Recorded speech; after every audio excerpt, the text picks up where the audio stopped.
I play the drums and I carry the beat. I play piano to make it sound sweet. Till I'm free, till the revolution. Time keeps on slipping, slipping, slipping into the future. Time keeps on slipping, slipping, slipping into the future.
بریزیم و دمی زنیم پیش از دم صبح،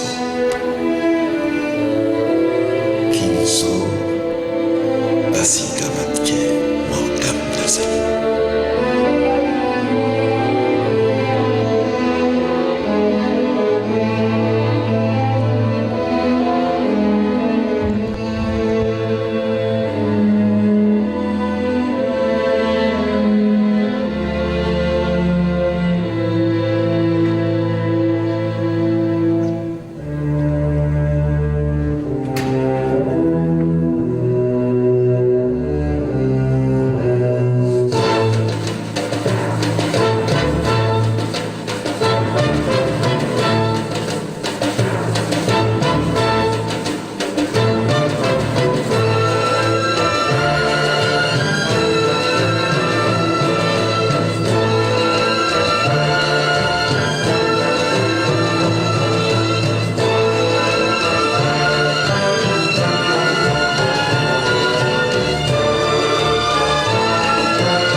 هنگامه عیاری این طراح ایرانی ما توانست در سه زاویه سنت دیروز، امروز تضاد و فردایی رو که همه ما چین و ایران و امریکا و همه ملل بتوانند یکی باشند.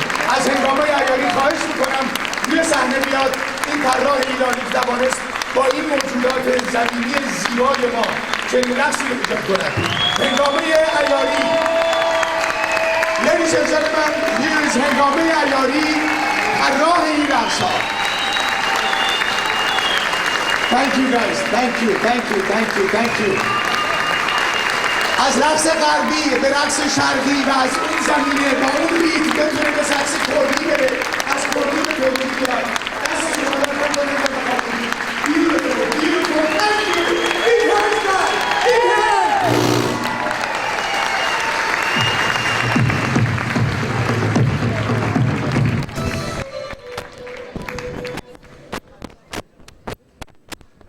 حدیثم از من نگیر حالا دارم برمیدارم پارتی بازی میکنه شام دو بیشتر در هیچ کی من؟ شام نقاشی راه قفصی میسازم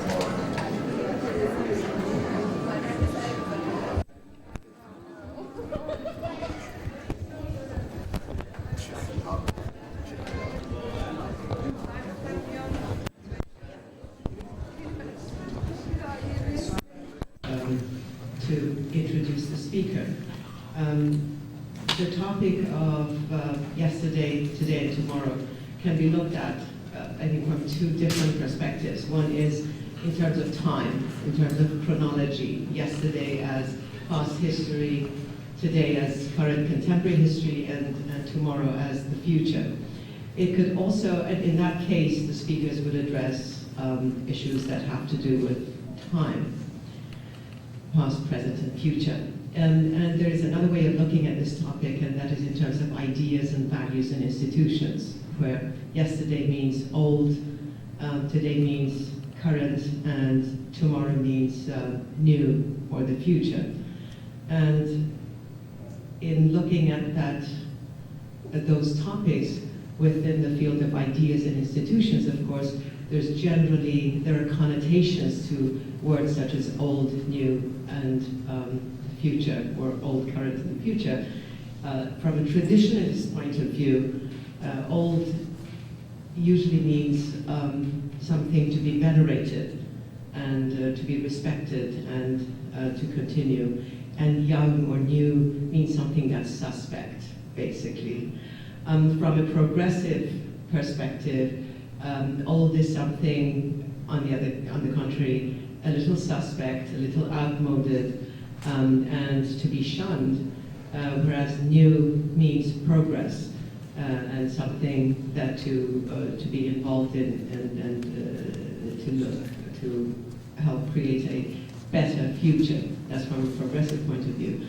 In reality, of course, we know that old and current overlap in our lives. There's always a little bit of the old in our lives, and we're not one monolithic, not as individuals, not as groups, we're not monolithic. And so there's a little bit of everything overlapping. In today's world where overlapping is not just of ideas but of institutions and there's such mobility in the world, all of this has come to the fore in the way that is unprecedented in human history. And that is why this topic is incredibly important, existentially important for every one of us. I'm happy to say that after that very poetic beginning tonight with the dances of all nations coming together in harmony and that poetic keynote speech, incredibly optimistic about the future, we are tonight to begin our discussions down on earth with a paper that has to do with economics, which in a sense really are the bottom line of ideas and institutions and how they evolve and how they affect us. With those few words, I'd like to ask Bohare to please come up here and introduce the speaker. Thank you.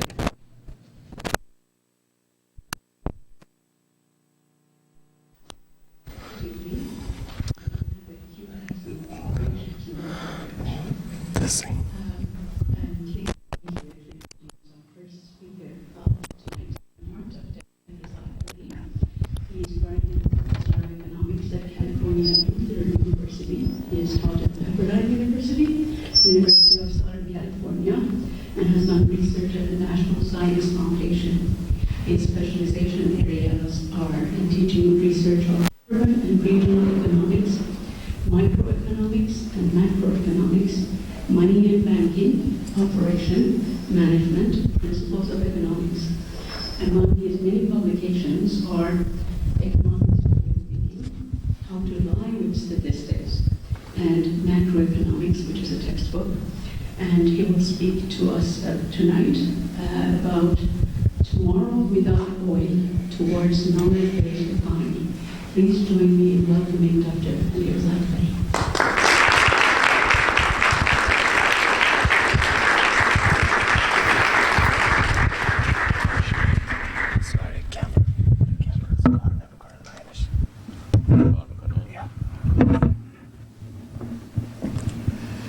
Good evening, ladies and gentlemen.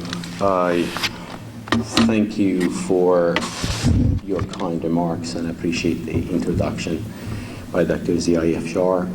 It's my distinct honor to be here. This is the 4th year that I have been involved in such an elegant, unique activity of such a magnitude in Southern California. The very first year that I was invited here, I really wasn't that optimistic about how many people would attend cultural seminars that had nothing to do with either politics or singing. I was quite baffled the very first year when I saw overwhelming response from the part of Iranian community who were interested in learning basically cultural event.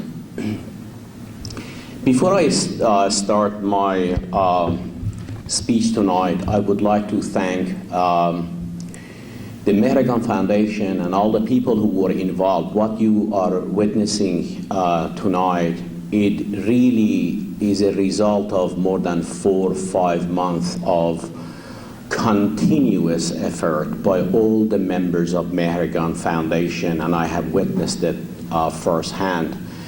Nothing but labor of love. And I really have the highest regard for the management of the Mehragan Foundation and all the people who were involved in setting up such a unique gathering of Iranians in Southern California. As you know, the theme of seminar is yesterday, today, and tomorrow, which basically deals with past, present, and future.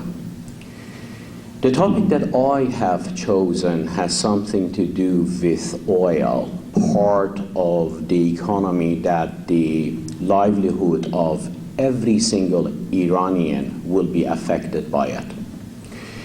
I promise you that I'm not going to bore you. I promise you that I'm not going to use too much data. I would try to use a non-technical language to basically explore 2 themes. First, I'm going to paint a very short summary of current economic challenges in Iran and certain opportunities. And then I'm going to explore 2 specific opportunities for future of Iran. 2 different paths, 2 different alternatives. One that would lead to a bleak, disastrous situation. The other one that would show a ray of hope for the future of all these young Iranians, either at home or abroad. Let me start by just painting a simple picture of where we are, and specifically in regard to oil situation. In May of 1901, a British subject, his name was William Knox Darcy, he came to Iran. The very first official contract that Iranians had granted to a foreigner realized in 1901 when Muzaffar ad-Din Shah Qajar signed a treaty with William Knox Darcy for 65 years. The treaty enabled this guy to basically have unlimited access to oil fields and explore everywhere except the 5 northern states. The deal was such a lucrative deal for him. The portion of Iranian government from the deal was only 16%. Only 16% of the total was supposed to belong to Iranians. The rest of it belonged to this guy. From the inception of this agreement to today, oil has played a significant role in the life of Iran, in the livelihood of Iran, both past, present. Doesn't matter which government we are talking about, oil played a key role in determining economic progress, in determining even political and social events of the day. If I want to summarize the situation of Iran in a couple of words, Iranian economy could be summarized as a single product economy. In a single product economy such as Iran and many OPEC nations, the key role belongs to only one sector. The remaining sectors would play a very small role. The problem of relying on oil revenue is that it creates instability. It is exactly the opposite of what we need for prosperous future.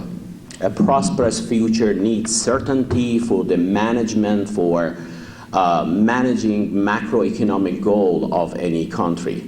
To give you a specific example, just last week, the oil price dropped by 4.5%.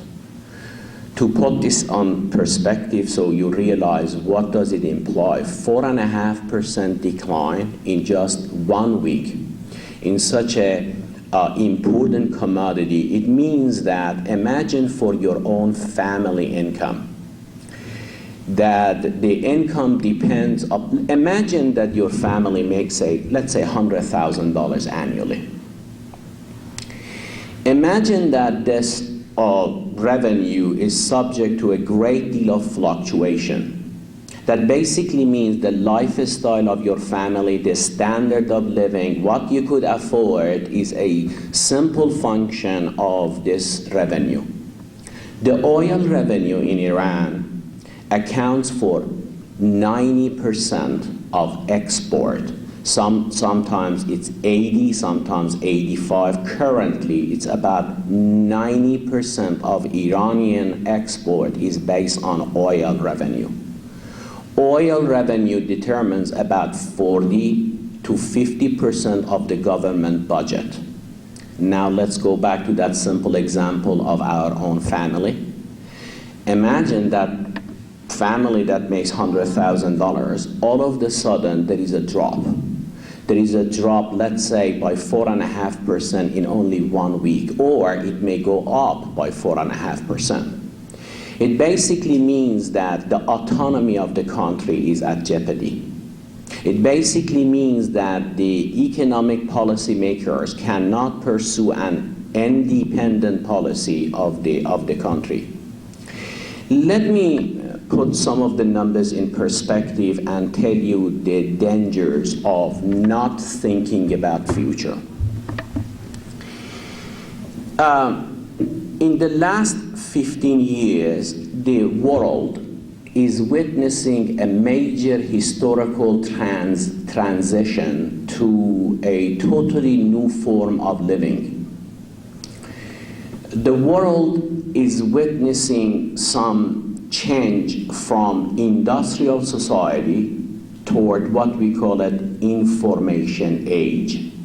In many advanced countries of the world, they are already in the middle of the transition, and already many of the countries, we could now call them information society, information age. In countries such as Canada, Scandinavian countries, United States, Great Britain, 50% of gross domestic product is related to the creation of knowledge. The basic difference between the society we used to call it industrial society and what we call it knowledge-based economy is that in the old industrial society, creation of wealth and production is a direct function of accumulation of capital. A typical labor in a typical day is doing physical labor on an assembly line, trying to transform materials into other goods and services.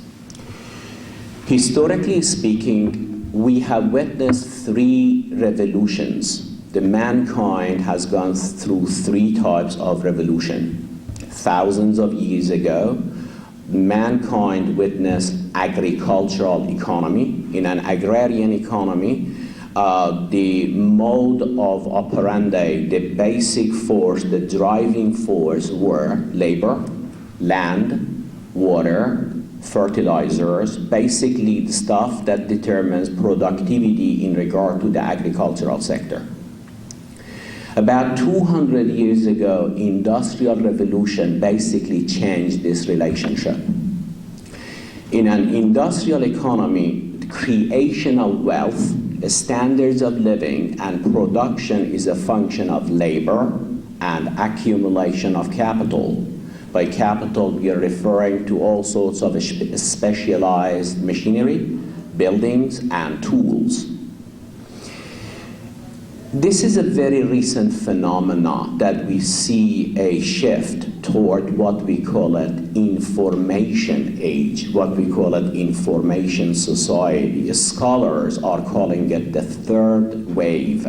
The first wave was a shift from hunter society to agricultural society.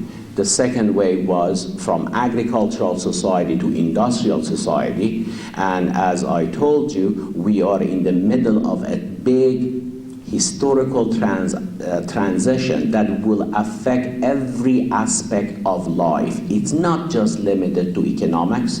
It's not limited to certain academicians who deal with economic concept.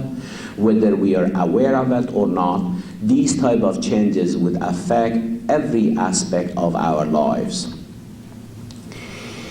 What I am proposing tonight is that oil, which is the primary factor of Iranian economy, is in short supply.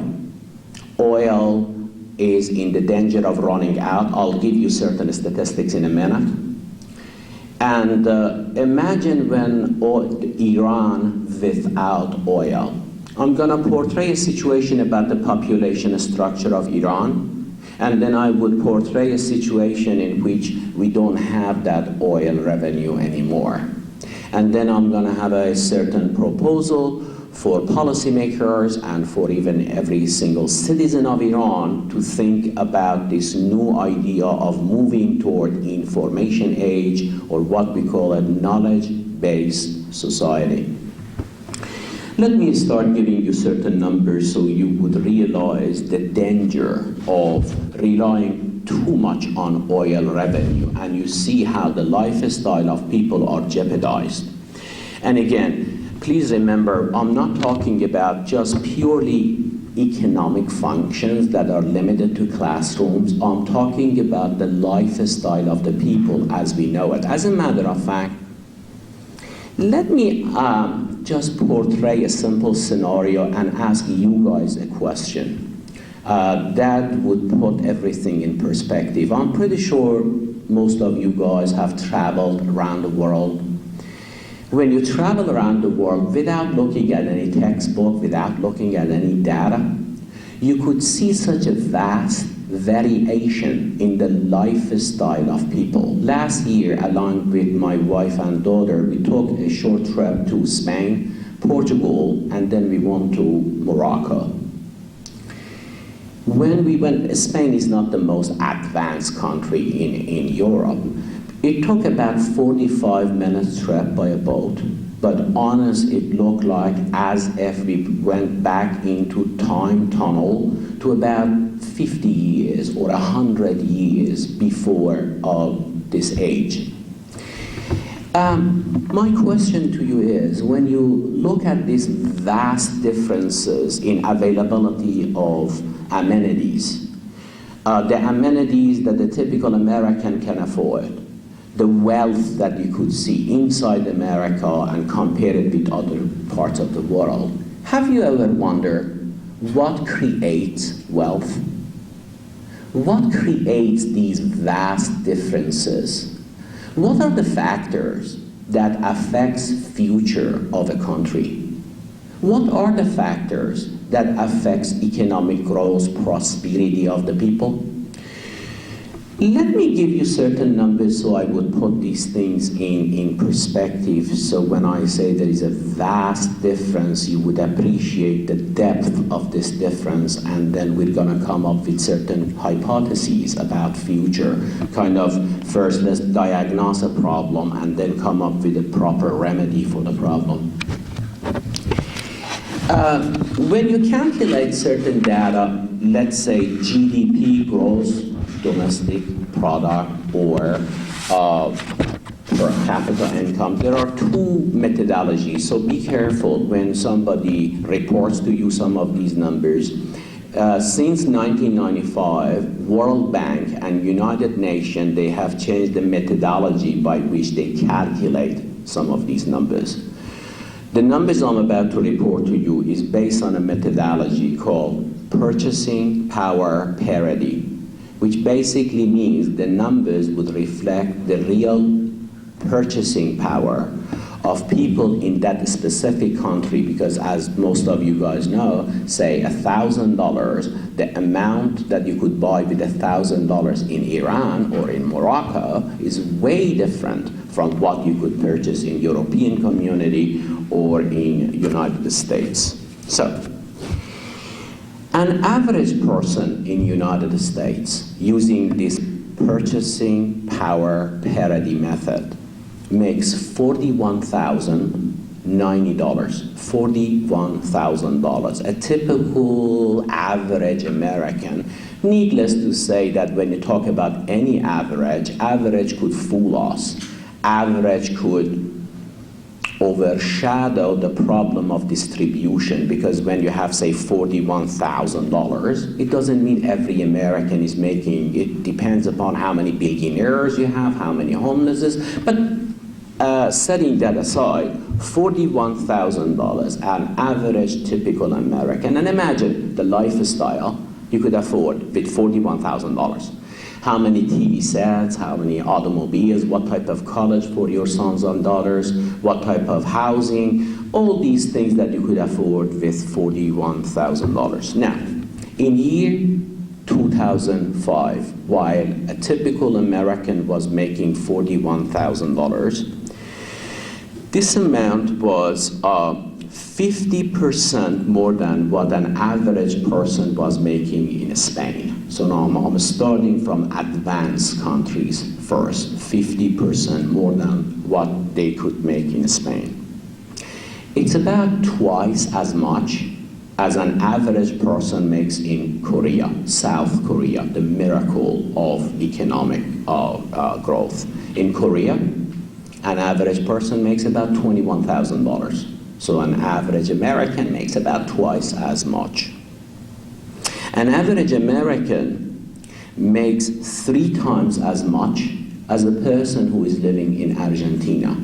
An average person in Argentina makes about $13,000. An average person in the United States makes 5 times more than an average person in Iran. In Iran, an average person makes $8,050. Again, this is purchasing power parity. It's different from Atlas method. This is a different method, but you could easily make this comparison. 5 times as much. Now, a typical American makes 65 times as much, 65 times as much as a person who is living in Tanzania or Burundi or Malawi. They make on average of $650 per year. So let me state my question one more time. What account for these differences? What are the factors that determines the wealth of people inside the country or between countries, and what are the primary determinants of economic progress? If we could address that in the past, we could come up with a remedy for the future. A person living in Norway makes $40,000 a year. A person living in Japan makes $31,000 a year. The income of a person who was living in Great Britain, this is very interesting. A person who was living in Great Britain in year 1870, about 130 years ago, it was $4,107. The income of a typical person that is living in Pakistan is about half. Today, it's about half of what a typical person was living 130 years ago in Great Britain. I don't want to take more of your time and just repeating these numbers. I think I made my point that there is a vast difference between different parts of the world. Again, many scholars had been baffled by these type of differences, and they wanted to explain how come, what affects these differences, and if we could answer that, probably we could have a way for the future. The scholars known as new classical economists, they were students of Adam Smith and later students of Joseph Schumpeter, Kenneth Galbraith.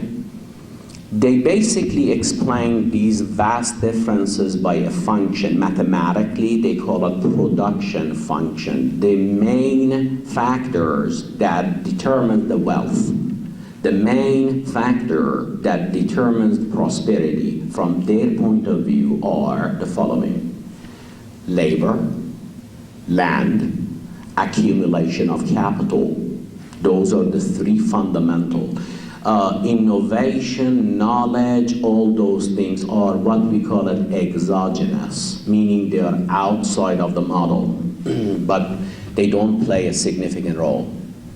1995, a brilliant professor from Stanford, his name is Professor Paul Romer, he developed what became known as New Growth Theory.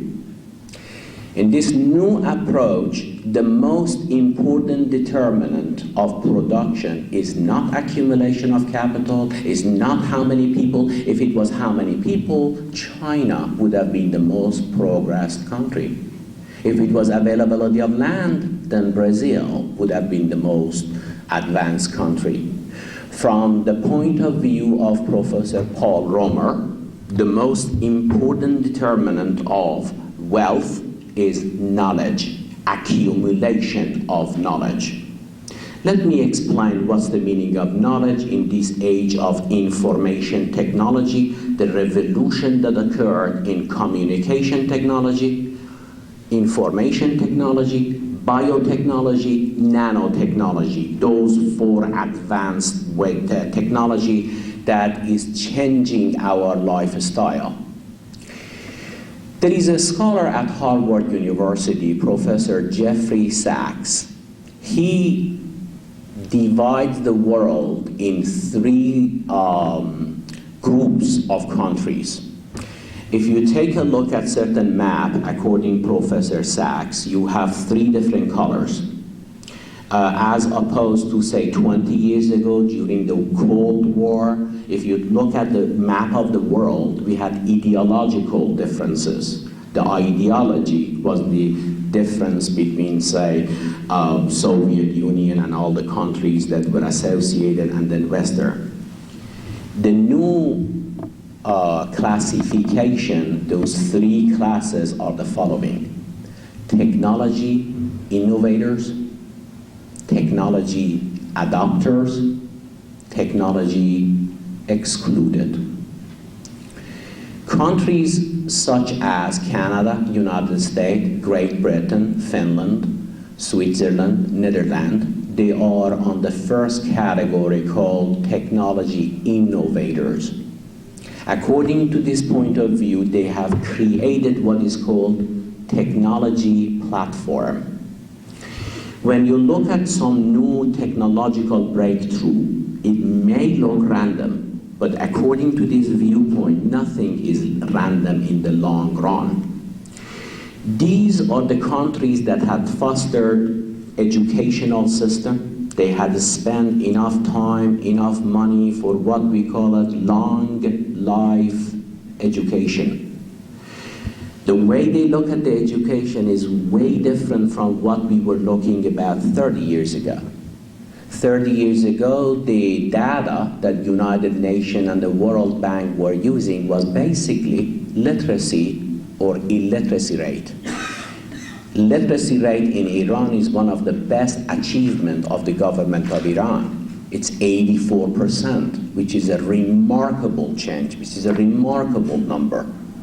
But according to these theories, the way you define knowledge, the way you define literacy has nothing to do with ability to read and write anymore.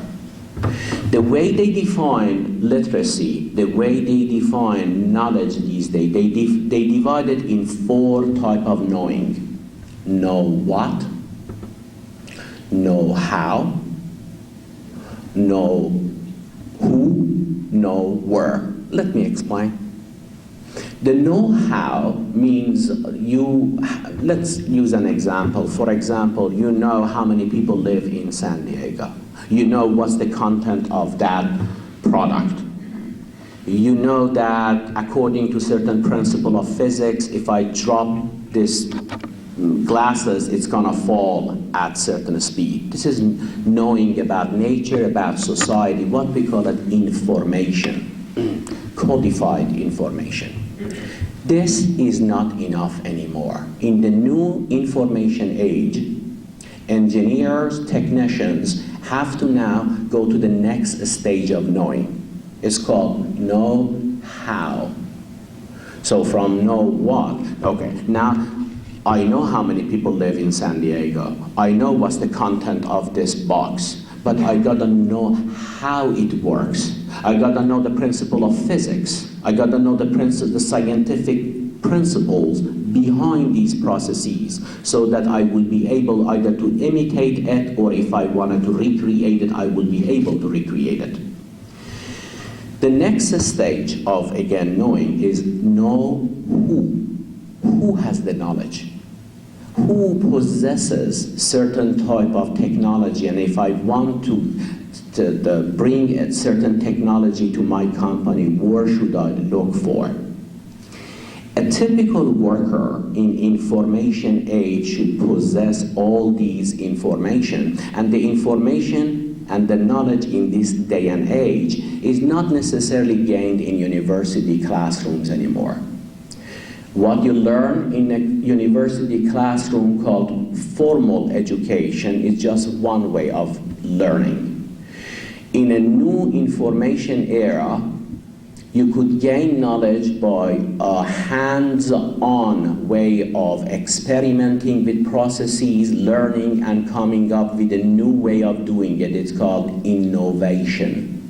So, getting back to Professor Jeffrey Sachs' classification, there are 14 countries that they account for 70% of all the patents, all the new discoveries, all the new medicine, all these new cell phone and everything else in the world.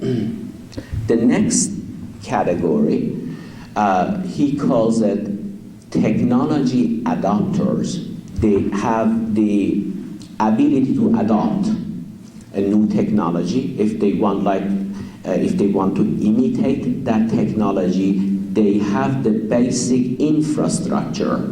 They have the basic relationship between universities and industry in a way that they could, a month or two later, they could imitate it or even surpass it. The third group that unfortunately Iran belongs to it's called technology excluded countries, that the platform is not there, that the whole educational system is not there, that the momentum that is created by number of patents, by number of engineers, by innovation is not there. Talking about number of patents, which is one of the primary drivers of economic progress these days. Let me give you some numbers, it's worth mentioning. One of the criteria that Professor Sachs uses to come up with this type of classification is number of patents, internationally registered patents from each country. The numbers I'm about to report to you is per 1 million people. How many patents per 1 million? And there are other data about how many engineers per 1 million, how many researchers, how much money is spent on R&D, research and development per 1 million people. Last year, if I find the data, it's pretty interesting data for number of patents that were registered in different parts of the world.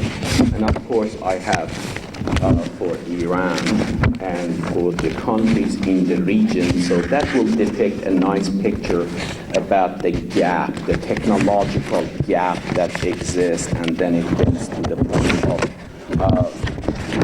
what we could do to close the gap, if I can find the data.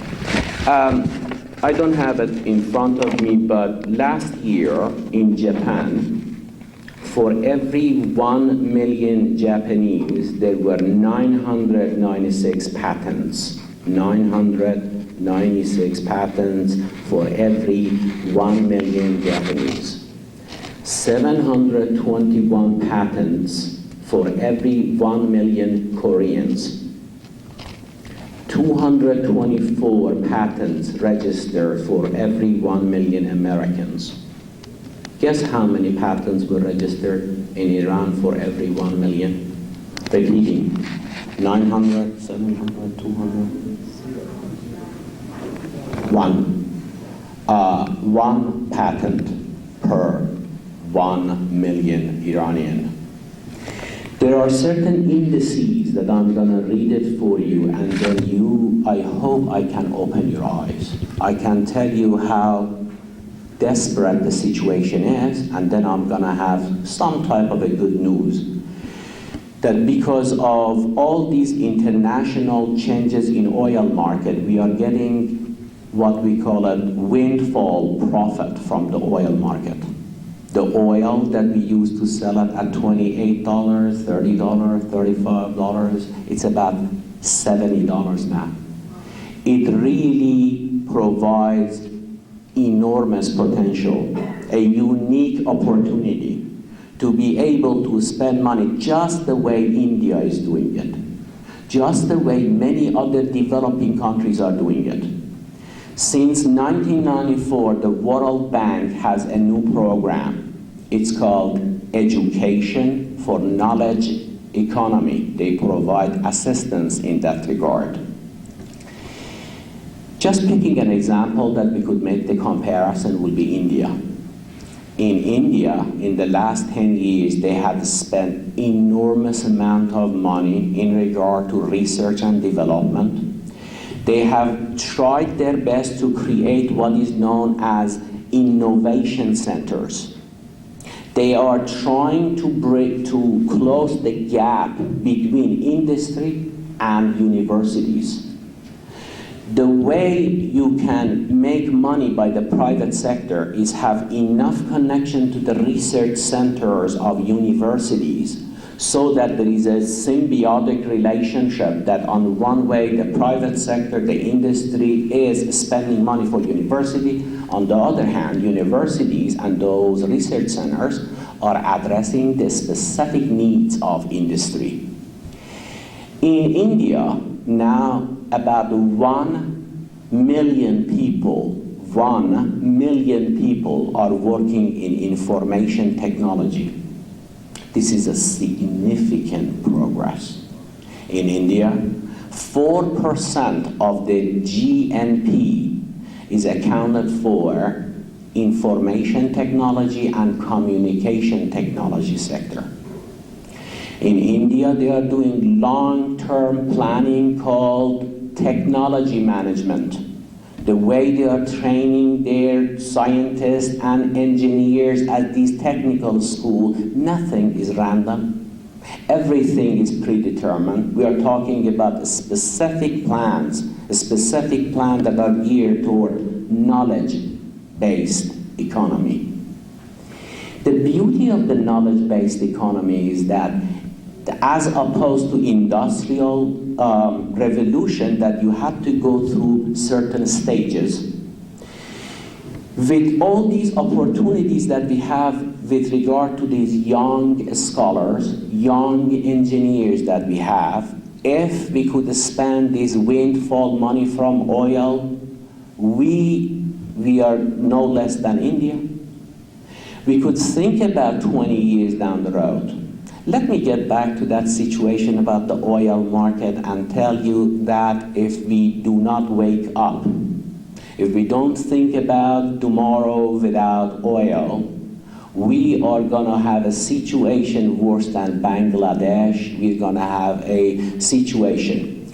Let me report two numbers with regard to the population structure of Iran and do certain forecasting for you.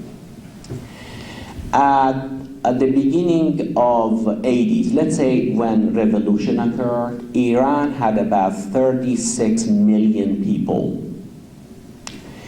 Between 1980 to 1990, Iran had one of the highest population growth rate in the world. Pretty dangerous. It had 3.2% increase in population every single year between those 10 years. To put it in perspective so you are not numbed by some numbers, there is a rule in mathematics, we call it the rule of 72. The rule of 72 basically says if a phenomenon is increasing at X% per year, that phenomena could be population, could be prices, could be your income, whatever it is. The number of years it takes for the phenomena to be doubled will be determined by a ratio, 72 divided by X. So if X was the rate of growth of population, in that case 3.2, it means every 20 years the population was doubled. To put it in perspective, imagine that for your family, you're talking about, say, a pizza, a large-size pizza. Let's talk Farsi, pulao. We are talking about gathering a feast, and we have a specific amount of pulao. We have 10 guests. Imagine rather than 10 guests, now we have 12, we have 13. All of a sudden, some people just uninvited came. There are two and only two ways to address this problem. Number one, now that we have 12 people, or in my example, twice as many, 20 people with the same polo, each person is gonna get half of what they used to. So either you have to have more polo, or the proportion that goes to each and every person will be cut in half. Thanks God, fortunately, one of the miracles, one of the best records of Iran is about family planning. They were able to reverse it. These days, the population, excuse me, the population growth changed to 1.2%. With these percentages, it takes only 25 years that we get to 100 million people.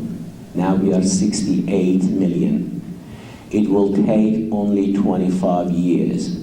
With this rate, in year 2050, we're gonna get to 122 million people. 120, put that in perspective, on one hand we have more people. It is a tremendous problem. Hopefully you're not gonna be numb with this number. Just giving you one example. Remember I told you between 80 to 90 we had population booms similar to the baby boom that we have in the United States. Every single year, 2 million Iranian gets to the age of 21-year-old. So what's important about 21? 21 is the age that those who have had education, college degree, they finished it. Those who wanted to get married, they got married. It is the time that the economy should provide job opportunities. Every single year, we need to have 600,000 new jobs for these young guys. 600,000? You know how many jobs were created in Germany last year?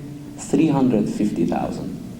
You know how many jobs were created in Korea? It was only 310,000. So, because I have short amount of time, on one hand, oil is limited. Iran possesses about 10% of the known oil reserve in the world. Iran possesses about 132 billion barrels of oil. Iran produces 4.2 million barrels each and every day. But from the 4.2, about 1.5 goes for domestic consumption. Each and every year, domestic consumption of oil has increased by 7%. What does it mean?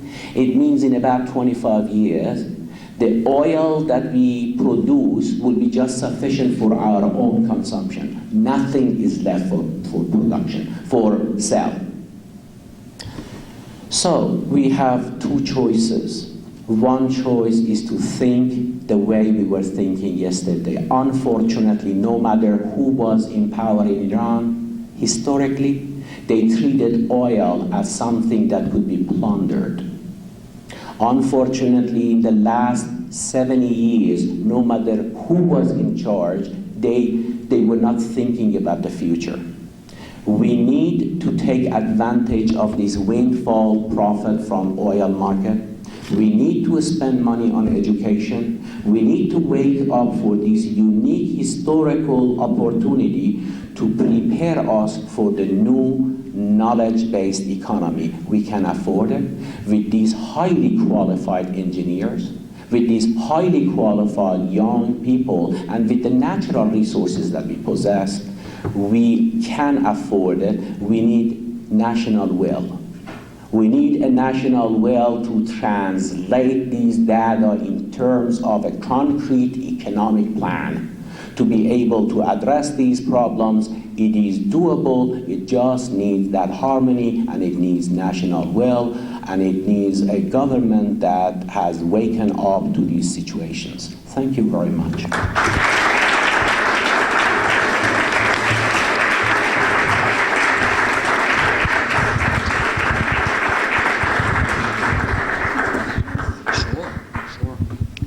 Well, thank you very much on behalf of everyone for that wake-up call. What a wonderful talk, both visionary in terms of thinking about a future that makes sense and is elegant, and telling us how to get there.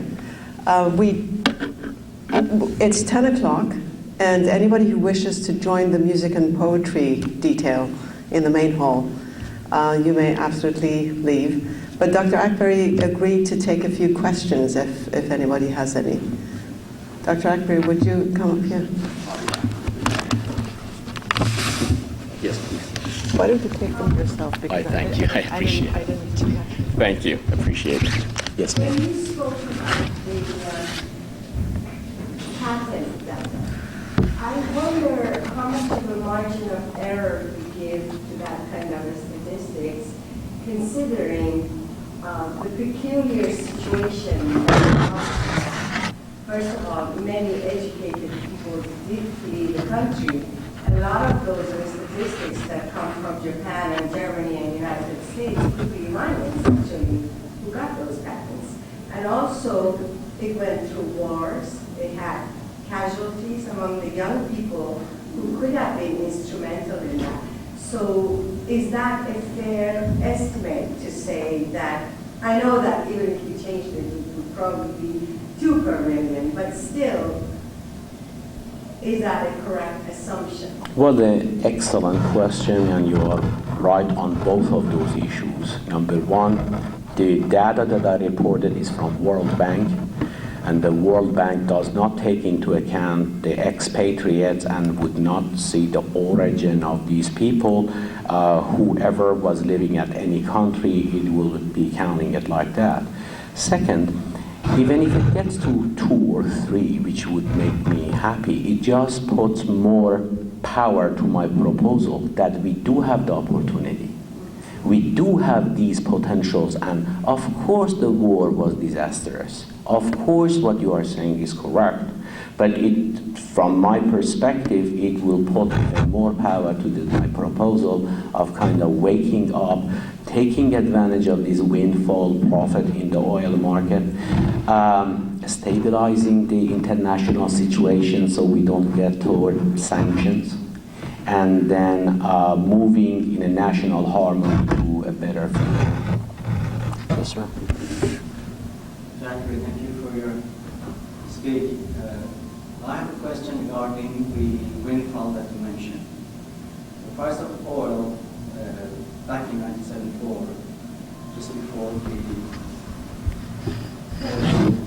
was around about $4. After that, it jumped to around about $12.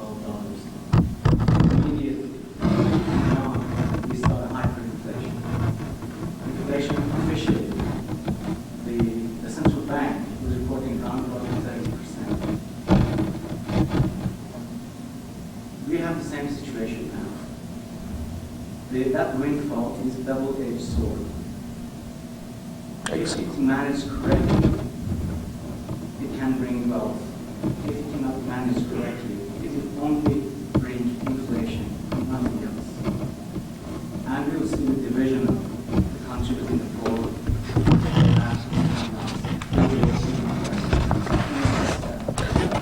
It shows that you have a good understanding of economics. It's very dangerous to pour all these money into the economy at once. What I'm proposing is to build the infrastructure.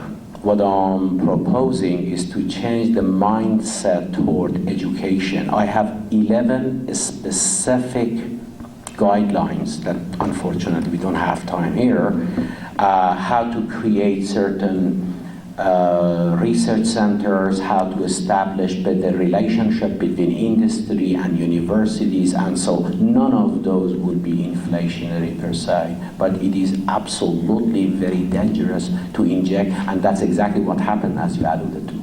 Thank you. Yes?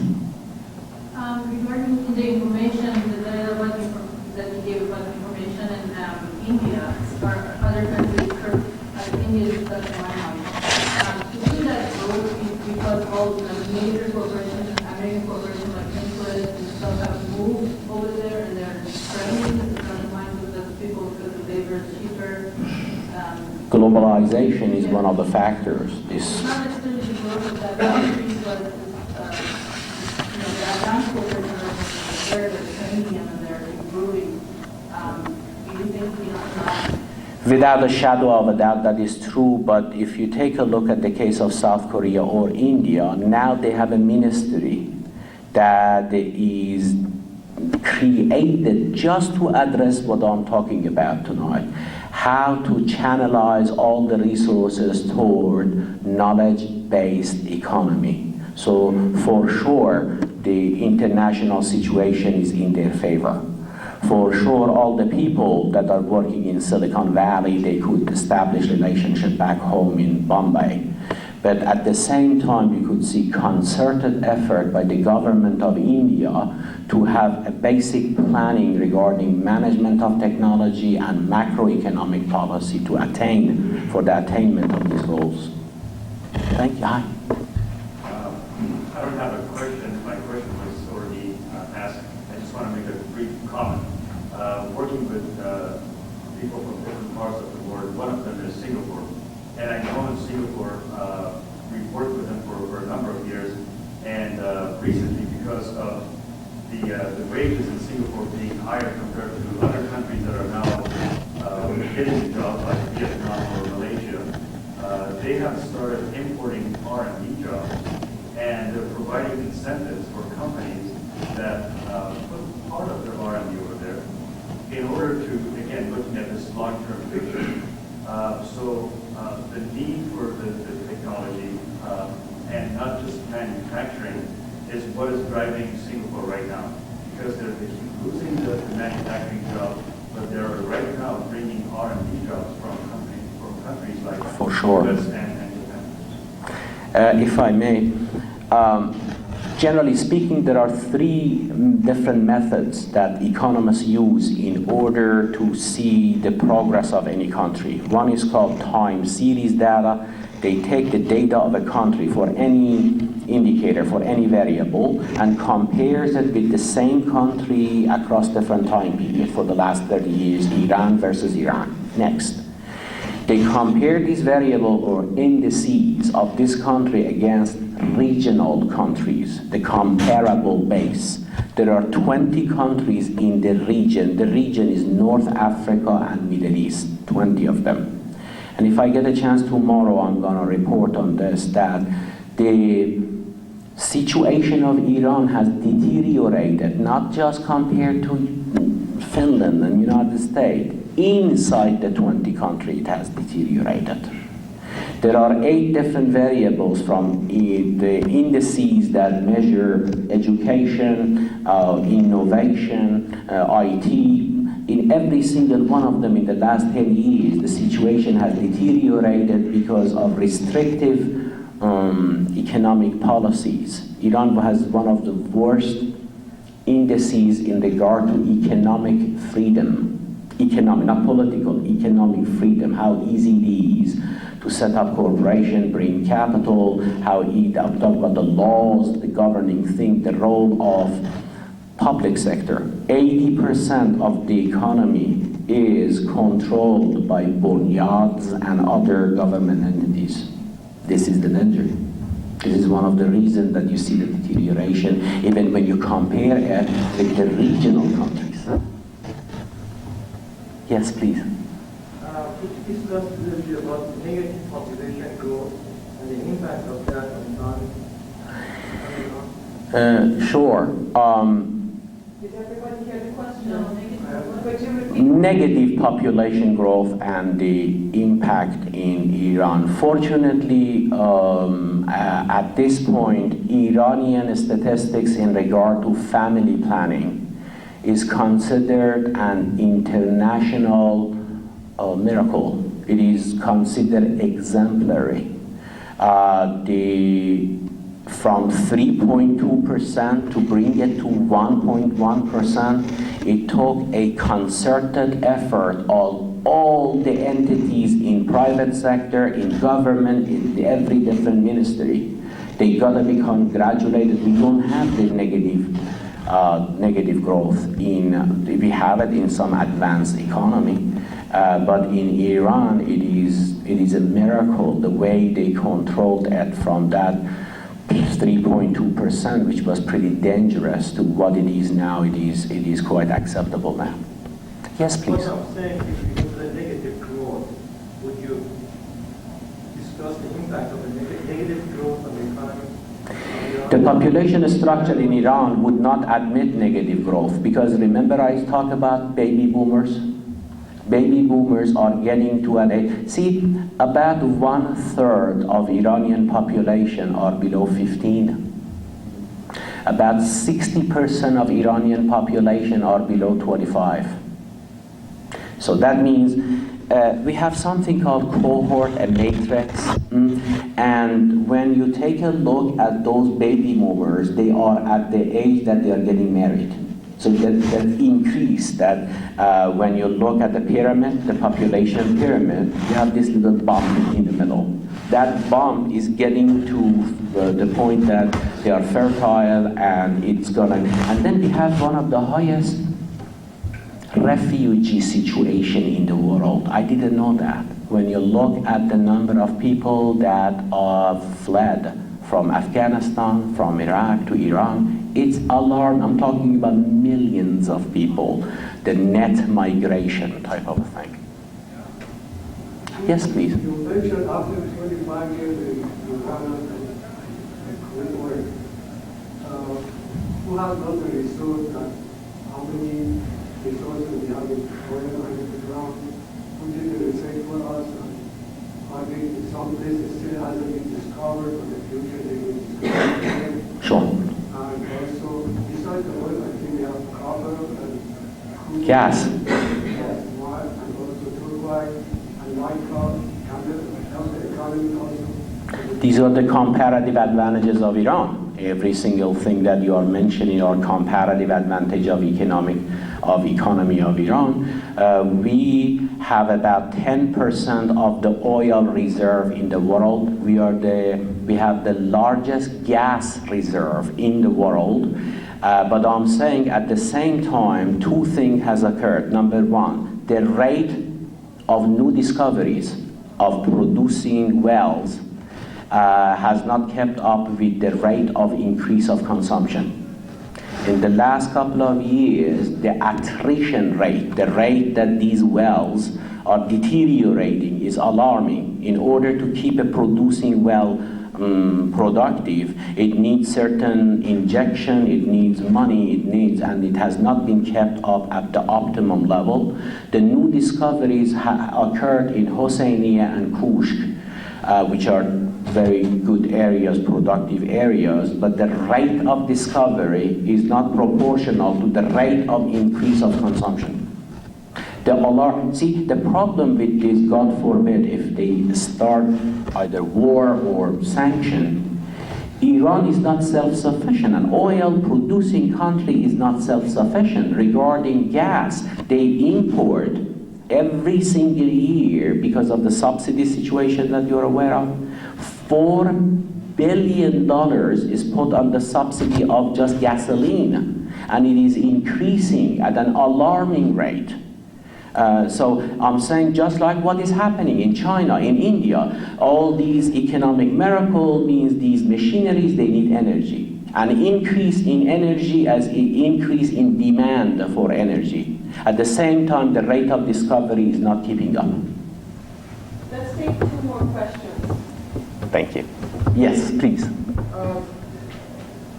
They're very interesting issues you're talking about, but what we're dealing in reality is the masters of mismanagement. They're ruling the country, and they're totally going in the wrong direction.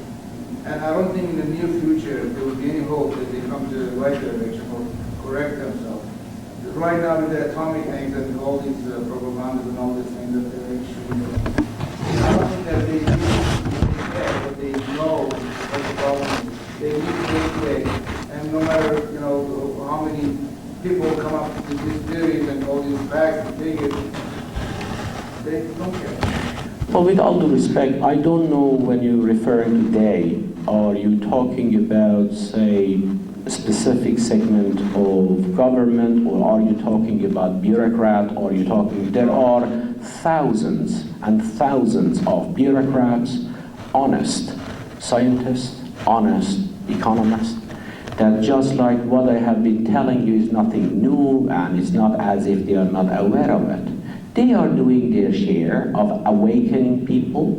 Whether or not it works, it depends in the realm of the politics, and it's a very complex situation. But there are many mindful Iranians, technocrats, scientists, economists, that they advocate the same type of a thing. They come up with data.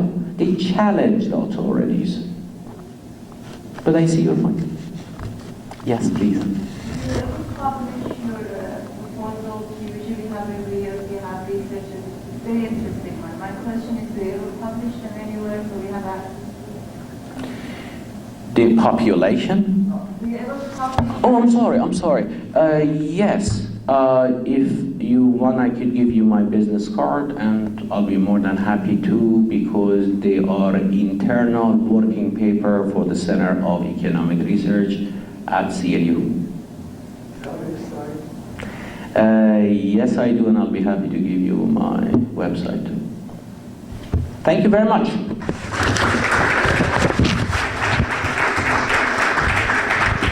Thank you very much. We'll see you here at 9:30 tomorrow. There are 5 speakers.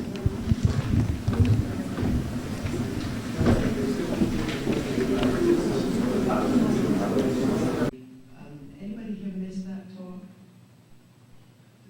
A few. Well, then I'll just say very, very briefly what he talked about.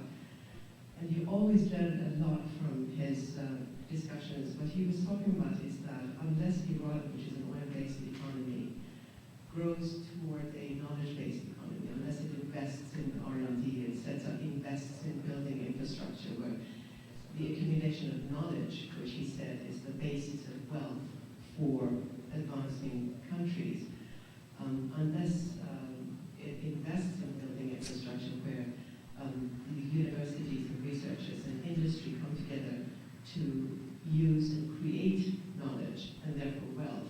In 25 years, when the population will grow to 140 million, and where the oil revenue or the amount of oil consumption will be enough, there will be only enough oil for domestic consumption. At that point, if we have not moved to a knowledge-based economy, we will be in a really, really bad shape. So I encourage those of you who did not speak, did not hear him talk, to hear him this afternoon when he speaks in Persian. And I encourage everybody to use the word Persian instead of Farsi, because Farsi is a Persian word for Farsi.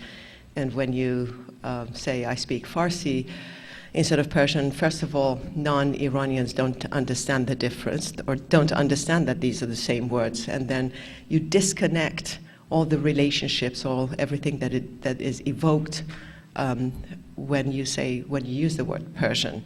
The idea of Persian literature, Persian history, all of that goes out the door, and people think that Farsi is some new language with no historical connection, and the landscape sort of gets wiped out. So I encourage you to hear Dr. Akbari's talk in Persian, and otherwise to speak with him. Today we have an incredibly interesting young scholar and writer, Orkide, who was, I was hoping somebody, Bahara, would be here to introduce her, but she's not, so I will do the introductions. And she is going to speak about a homeless mind, about diaspora identity. And I'm very intrigued by that term, because you think of homelessness as something having to do with the body. The body doesn't have a home to live in. But she's talking about the homeless mind. And that is a very interesting and disturbing, in a way, concept, unless she turns it around and says that it's good to give up your homes. I don't know. We'll see what she has to say. But just by way of introduction, let me just turn to her resume. She's a PhD candidate at MIT in a program called Science, Technology, and Society. And before she came to MIT, she was a graduate student and a research scholar in the Department of Clinical Medicine at the University of Oxford in England, where she studied molecular genetics of fibrodysplasia at the Botner Research Center, University of Oxford, Institute of, these terms are hard, musculoskeletal sciences. And prior to her work at Oxford, she graduated from the Medical School of University of Tehran and worked in hematology, oncology, and BMT research. I confess I don't know what BMT research is, but she can elaborate on that. All right. She was ranked 17th in the national entrance exam for the universities at the age of 17. I mean, she's just brilliant. We're so lucky to have her among us today. And she was first in the national concours of humanities of the Azad University for studying Persian literature the same year. She's a freelance writer for various medical and literary journals and has been a member of the editorial board of Dard, a socio-medical publication in Iran. She's a blogger. For those of you who surf the internet, you can find her blog spot called www.perstonblogspot.com. And she's fluent in English. You will hear her speak in English, French, Spanish, and she knows classical Arabic. And of course, she's a native speaker of Persian.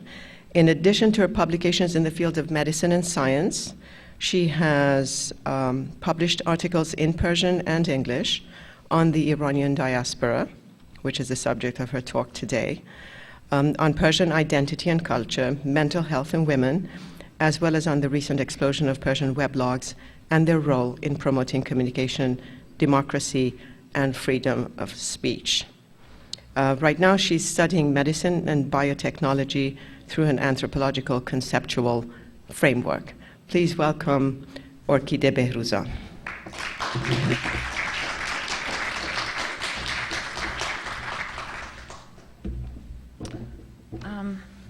Good morning, ladies and gentlemen. I'm really left speechless. I mean, with the kind words that you use. By the way, bone marrow transplantation is what BMT stands for. Thank you very much for having me here. Can I just? I'm short. Thank you very much for having me here and for the chance to actually be with you and speak to you today. I should express my gratitude to the Mehragan Foundation and yes, thank you. Well, actually, I need to turn pages. Sorry about this. I can. Actually, the house microphone is the silver one, and the camera microphone is the black one. So I'll need this one. Yes. And this keeps falling. Sorry.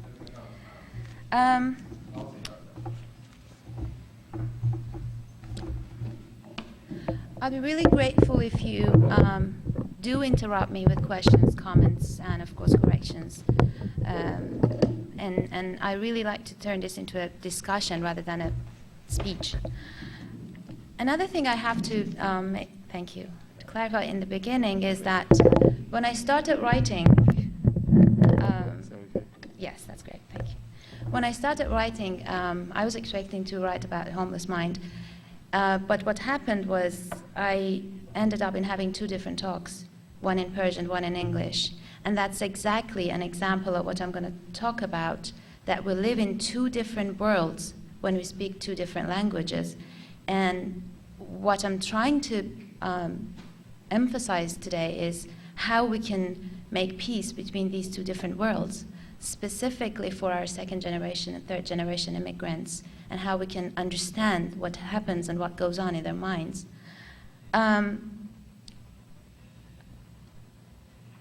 When I was in England, I once went to the British Museum where the Turk exhibition was on. And of course, there were lots of Iranian pieces, masterpieces, handwritten scripts of Shahnameh and Kelile Demne, and lots of Persian works of art in the museum. And I met a young girl who was blonde and she had blue eyes. She was beautiful, and it turned out that she was one of our beautiful Turks, Azeri girls. When I talked to her, she started to speak Persian, and when I was surprised, I said, you know, you don't look Persian, I didn't realize you're Iranian. She looked at me and said, oh, thank you. And I was just, how could that be a compliment?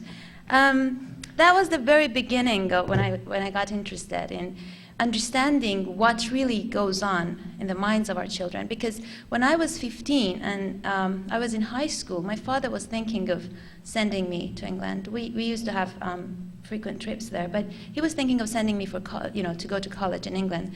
And I was naively in love with Iran and with the Persian literature. Naively, is the word that I use.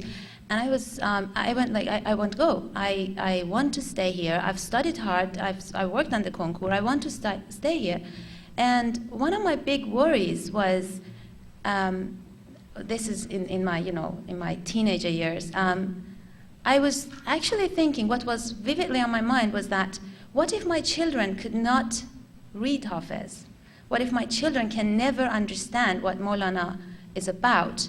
And I used to go to these weekly sessions in the house of late Ustad Zahri in Koob, and I shared the concern with him.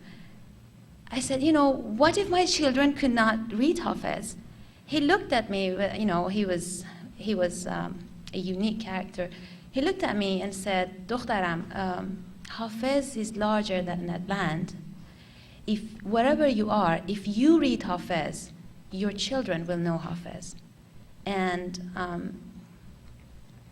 this is the idea, and which is central to my talk today. I'm going to share with you pieces and parts of the material I used for for this research, which is interviews and actually my own notes from personal encounters. I spare you of the dry analytical and the parts and the anthropological jargon. I will share with you the material only. And I hope you will share your ideas with me while I'm talking. So do feel free to interrupt me, please. Displaced on and on, the diaspora is granted a space to become through challenges and hardships. There is nothing easy to it, but I'm thinking to myself what a unique opportunity it could be, should one live it consciously. The more I think, the more I realize that my home is not defined by those tortuous lines on the world map. Rather, my home is my culture, is every culture. Or else, it's the culture that I will build, that I will create along the way. My home lives in me wherever I go. This way I belong to everywhere, and this by no means threatens my Iranianness. My identity rejects borders, the same way it embraces an everlasting love and concern for my homeland. How can I ever exclude human beings who do not speak my language, or who do not know why my New Year starts in March? In every language, in every culture, in every land lies a space for a new me to become. Why should I ignore such an enriching moment? And above all, this is the only way I can love my own culture in a realistic way, critiquing who I am and creating who I want to be. So let me first start by the notion of identity. What do we really mean when we say identity? We have lots of conferences and meetings and research on this item, on this very word. But what do we mean by, can anyone here tell me why they feel they're Iranian, why they say they're Iranian? Because we speak Persian and we have a shared history. Brilliant. Anyone else? That's absolutely correct.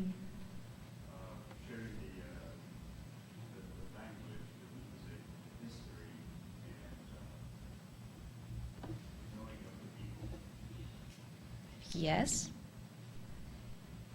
Yes. Thank you. So how about your children who are born here? Yes. Great, thank you. When we are sometimes confused with some terms. we say national identity, and then we say cultural identity. I just want to mention here that the word nation and national was introduced to our language and to our culture just some 100 years ago, at the time of the constitutional revolution, when the words nation state were actually introduced to Persian. Before that, whenever you see the word nation and millat in Persian texts, it refers actually to the Muslim, the millat Musalman. So what we're talking about is not the national identity, nor is it the ancient Persian, historical, pre-Islamic, what I call Courageism. That's not what I mean by identity either. The identity I'm going to talk about here is not a static notion. It's dynamic. It changes over time. It's created because of the encounter between languages, cultures, and peoples. So I'm just trying to say that this second generation that we're so concerned about here are creating their own identity in a totally different way because they're not born in Iran, and because some of them do not even speak Persian, but they do feel that they are Iranian. So I draw upon the psychological and mental stages and phases that an immigrant goes through. I do not want to get into the details of the psychological terms, but what happens here is that when you get to a new place, you go through stages. In the first years, you feel lost. You feel you've lost all the social support. You're coming from a collectivist country, collectivist culture, which is, in Iran, these networks of families, and someone used to say a very interesting phrase, which is actually true, that even talking to the baqqal mahal gives you sort of emotional and social security that you cannot find here. But you find a different type and a totally different type of security here, which is civil security. I mean, I'm not going to compare the experiences. I'm just trying to say that you lose some things, but you gain some things. You gain your personal freedom. You gain your independence. You gain your private space. Sometimes your private space is not even defined in Iran. There is no private space in many of our lives. So the stages that you go through, in the beginning, I'm not going to spend a lot of time on this because all of you have experienced this. But the experience that the second and first generation of immigrants have are totally different, and that's what I'm trying to emphasize. I'm having difficulty even seeing my papers here. It's very high tech, actually. I study in MIT, and everyone makes fun of me because I can't even set up a computer. And this is actually it's a totally different experience for me.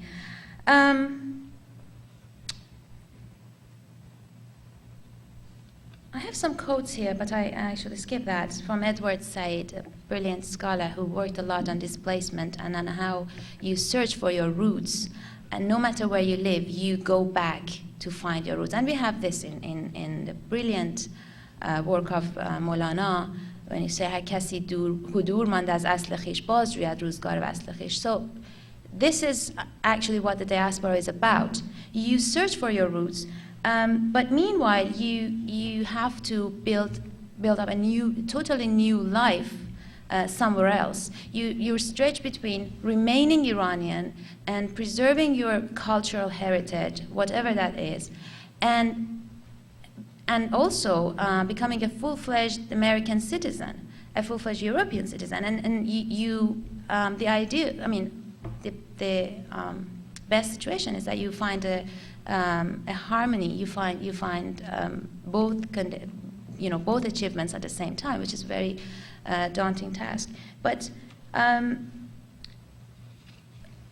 one of the achievements of the exile, and I use the word exile and diaspora interchangeably, So by exile, I don't mean someone who's sent somewhere by force. I mean the diaspora. What happens is that you start to see things differently because you're seeing things through different lenses because your social environment has changed. You judge things differently. You have some ideas back home that are of no use here, and the other way around. One of the things that you see differently, totally differently in exile, is your own identity. You start to reevaluate your values, redefine your values constantly, every day, every single day. There is, as I read for you, there is a new me becoming. And I'm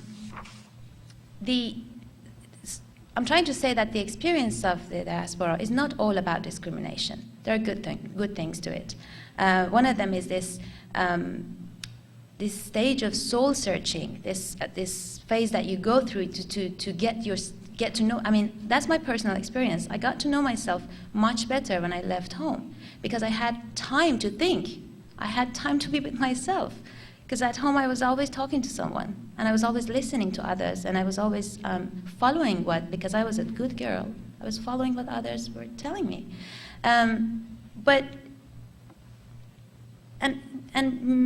Actually more importantly, because when you're an immigrant group, you carry a label of immigrants, and that too brings a lot of attention with it. So you're granted a space to be, you're categorized, you're put in a box, that's true. But that gives you space that I believe that we should make the best of it, because that's a different type of attention that we've never received.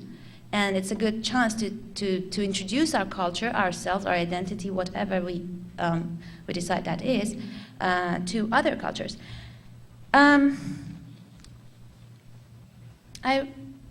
Another thing that I'm going to talk about is that we live in two different parallel worlds where we are far from home. I remember flying from Tehran to London, and then on a coach ride, and then a coach ride from London to Oxford, and thinking to myself, how is it possible that I was in Tajrish on Pahlavi Avenue in Tehran some 8 hours ago, and now I suddenly find myself on Queen Street. I remember vividly that I could not make any sense of it.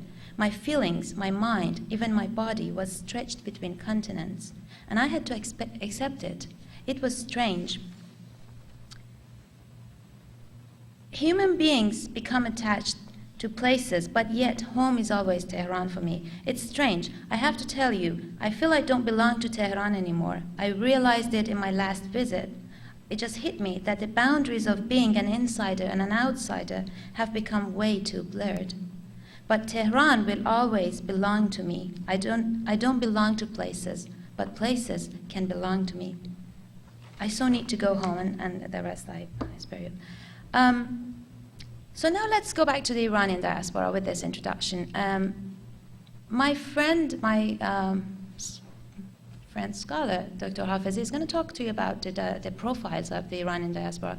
I have a section here on how Iranians are doing in the United States, how we're ranked first in terms of education and wealth among 62 immigrant groups. This is according to a study of Bozorg Mehr in 1998, actually. It must be updated now. And how well, in brief, we've done in exile. But I skipped that because he's going to talk to you about this. And there are differences between the diaspora groups post-1979 and pre-1979. You know that we have had, immigration is as old as human race. And Iranians have always left. When Alexander occupied Iran, when Islam came to Iran, when Mongols attacked Iran, and even in the 19th century, lots of communists left Iran. I mean, we've been dealing with exile all through our history, but now I'm focusing on the post-1979 group with its own specific features. It's a totally intriguing and different group in comparison with the previous ones that we've had. But as I said, what happens here, because you lose that social support, but you gain this space, you gain freedom, you gain independence, you can experience new things. Interesting things go on in your mind. And most of it is at the subconscious level. You don't even notice it. In a blink of an eye, after 5 years, you realize you feel different, but you don't know what has actually changed. This is specifically important when it comes to our children. I mean, I don't have children, but when I say we, I'm referring to the first generation immigrants. And I can relate, interestingly, I can relate to parents more than to the second generation children because I was raised in Iran. So I can relate to those values because I have the same nostalgia for Iran. So whenever I say we, I mean us, parents, but I'm not a parent, obviously. But what I'm hoping for is that through this process of this challenge that you have with yourself and with others and with different cultures and with new values that you have to accept or reject, you have to make big decisions. You have to define who you are in the first 3-4 years. And then in the next phase, which is the 5-6 years after that, we see a lot of disorders like the depression and anxiety disorders. They're very common because you have to find that final stage that you want to stand on. And after some 10 years, you have either become, reached total acculturation, is what we call it, or alienation. And these are the two different final results. In the process, Iranians have shown that they have chosen a middle, way, and that is biculturalism. I have to say that we've done very well in that regard. There are complaints always from parents to children that they're not Iranian enough. This is what I heard in my many interviews from these kids. I don't feel Iranian enough. I won't go to that party. Oh, Nowruz. I don't feel Iranian enough. And I want to actually dissect that very phrase. What do we do to them?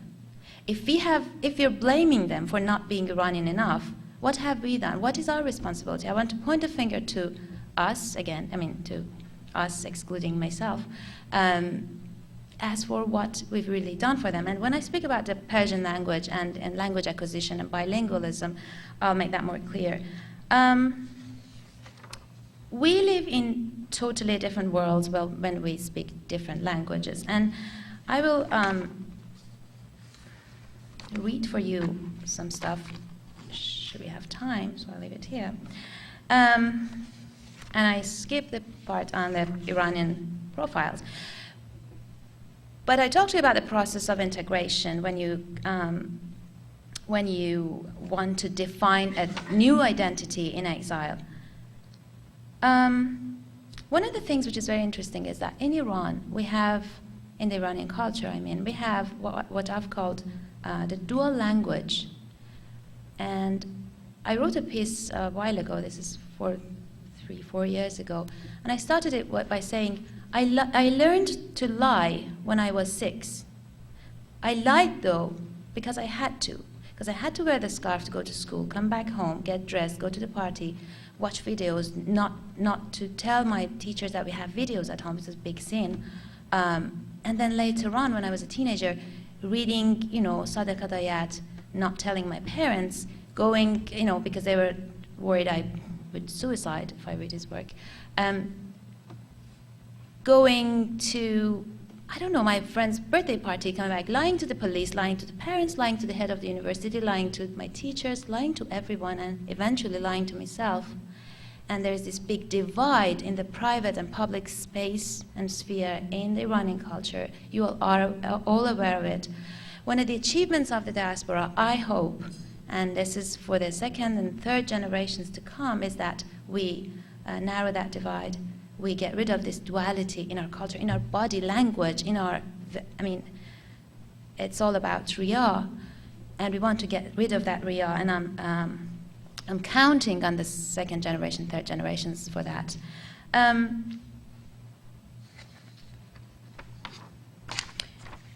And another thing that you all deal with is the global image of Iran through the media, of course. We all know about it, how the hostage crisis become a turning point in our international relations, and then we have the war, and then we have the 9/11, interestingly, without even one single Iranian individual being associated with the event, we are on the blacklist. We are from, a part of the Axis of Evil. You know the story. What I'm trying to say is that you are subconsciously dealing with this, even without knowing it, every single moment. But what makes you different from your children is that you have nostalgia for Iran. You have memories of Tajrish. That keeps you going. You can relate to something that they don't have. All they have about Iran and from Iran is that image. So I'm trying to say that, is it really fair that we expect them to feel the same and to be passionate, the same amount, and to want to, be Iranian? So it's on us to create those memories for them. If they haven't been to Tajrish and Saripol, you want to replace it with something, and that thing should happen in our own houses, in our own households, in our schools, and I'll get back to this. And another thing is the gender issues. The experience of the diaspora is totally different for men and women. In the past, immigration used to be a masculine and a male phenomenon. Men used to go, women used to wait. But right now, according to UN reports, 49% of the immigrants are women. And this is what scholars call feminization of migration. The diaspora is becoming more and more female. This is actually important because in the case of the Iranian diaspora, in the past, the trends and the patterns are changing. Right now, many girls leave Iran on their own to study, to work for different opportunities, different reasons, and some get married to men who live abroad. So there are lots of women coming here, except for the period of the 8-year period of the war in Iran-Iraq war, when the male to female ratio changed because everyone was sending their sons out. But after that and before that, we have a lot of women coming out. What a young woman experiences in exile is really weird. So you come here, imagine you have not been exposed to the West before. And you come here, you have a space of your own, you have independence, you can decide for your own life. And you know about I don't want to bore you with the description of the patriarchal culture and the legal system and the social system in Iran. None of it is on women's side. You find all that here. You're equal to men. You have a different experience. But at the same time, you have to be responsible for your own life. You have to take care of your bank accounts. You have to take care of your course. You have to take care of the errands. And our culture does not prepare you for this. Because eventually, even if you have a postdoctorate in astronomy, you're supposed to get married. And that's the mental framework. That's even in the intellectual families. That's behind. That's what happens in the back of our minds. So you're not prepared for this. This is a very challenging situation for women. When you go to psychoanalysis sections, lots of interesting things come out with these conflicts and with these clashes of the two worlds. But I don't want to get into that. What I'm trying to say is that these women will be the mothers of the second and third generation. Their perception of their sexuality, of their femaleness, of their being a woman is changing. So the gender roles are changing. So the gender roles of my children and my children's children will be totally different. We have to think about this now before it's too late, because we have to be able to understand them. Otherwise, there is a big divide. We cannot even communicate with each other.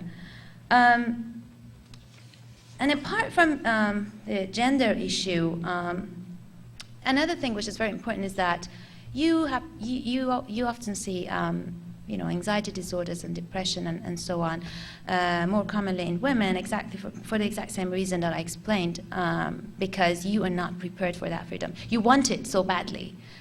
You want to be free. You want to be able to come back home whenever you want, but you're scared when it's dark and you're outside, because you're not prepared and you know, raised for that. And this is what we have to change for our children to come. And then we get to the generational differences, which is very interesting, I believe, for most of you. In my many interviews with, mostly with second generation children who are my age, who are, you know, my age group, very common phrases that I hear is that, I don't feel Iranian enough.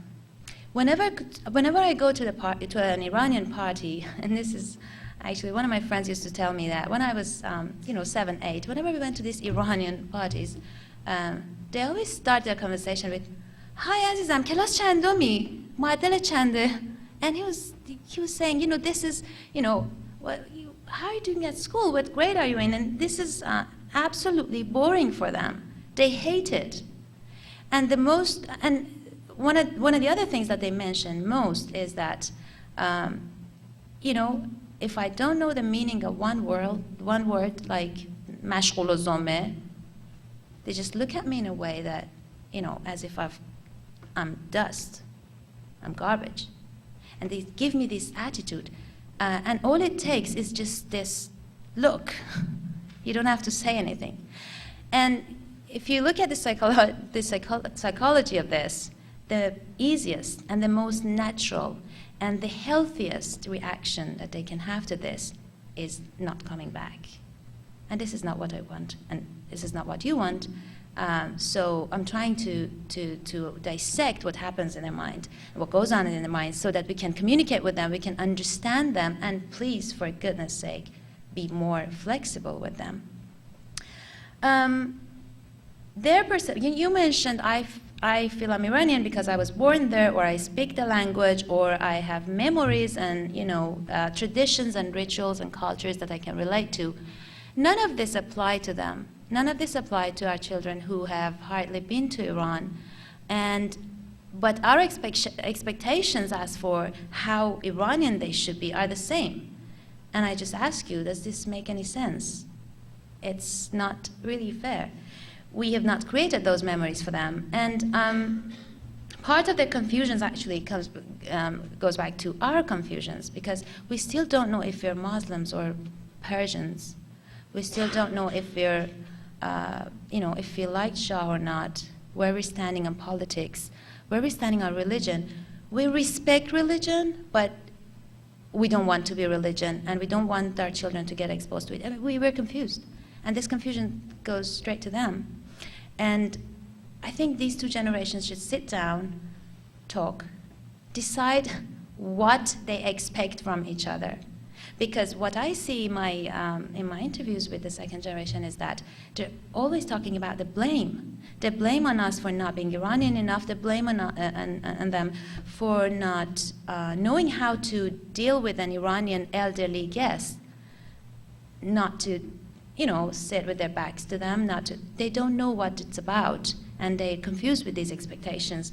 And I think we should talk, we should communicate. This first generation is physically displaced, right? You left Iran physically. The second generation is physically and yet mentally displaced. That's why the psychology of this becomes so important.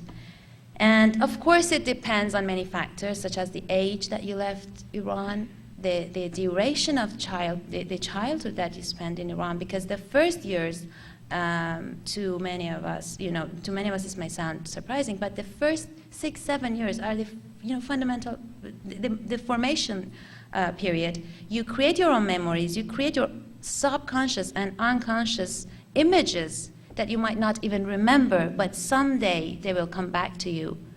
And you create your favorite trends, you create your favorite memories.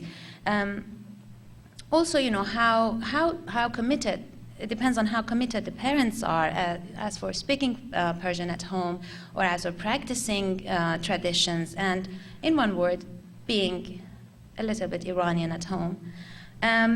It depends on the gender issues, as I said. Still, many of us, having lived in the United States and Europe for 30-something years, we treat our girls differently. And our sons are more free to come back home late, have girlfriends, and I still see this. And the gender roles that are being shaped in the minds of this little girl at school is totally different from what she sees at home. And she's confused. I mean, if we are Iranian, we don't do this. We are Iranian, we don't go to a party when we're 16. I'm not saying she should go or not, I don't know. I'm as confused as you are. I'm just saying that please understand her confusion. And she doesn't know what's going on. She doesn't know what she should stick to. Normally and naturally, what she sticks to is the happier experience. She goes wherever it's more fun. And that's the bottom line. So what we can do as a solution is to create fun at home. Make Iranian events more fun. Not our way, but their way. Fun for me might be a poetry night. I mean, I myself. But my children might hate it. And I have to accept this. It's all about understanding what they want and what we want. And let's go to the notion of language. Shahrukh Meskoob, late Shahrukh Meskoob, the dear scholar who left us last year, a couple of years ago, says that what separates Iranians from the rest of the Muslim people is actually two things. One is language, the Persian language, and one is history. It's exactly what you mentioned, the reason why you feel you're Iranian. There are 4 or 5 resources for our kids to learn Persian here. One is the household. If you speak Persian at home, they will eventually learn it.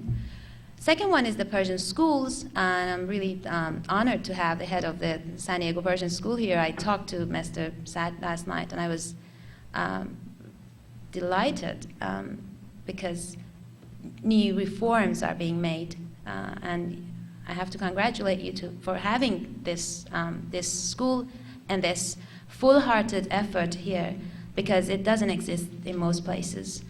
The other one is the Iranian media, the TV, the Iranian TV and radio stations and the internet, and the last resource is Iranian foundations such as Mehragan Foundation, the Iranian events, and that's a different issue, how you can get the second generation to attend these events, but this is a resource. I mean, let's use it.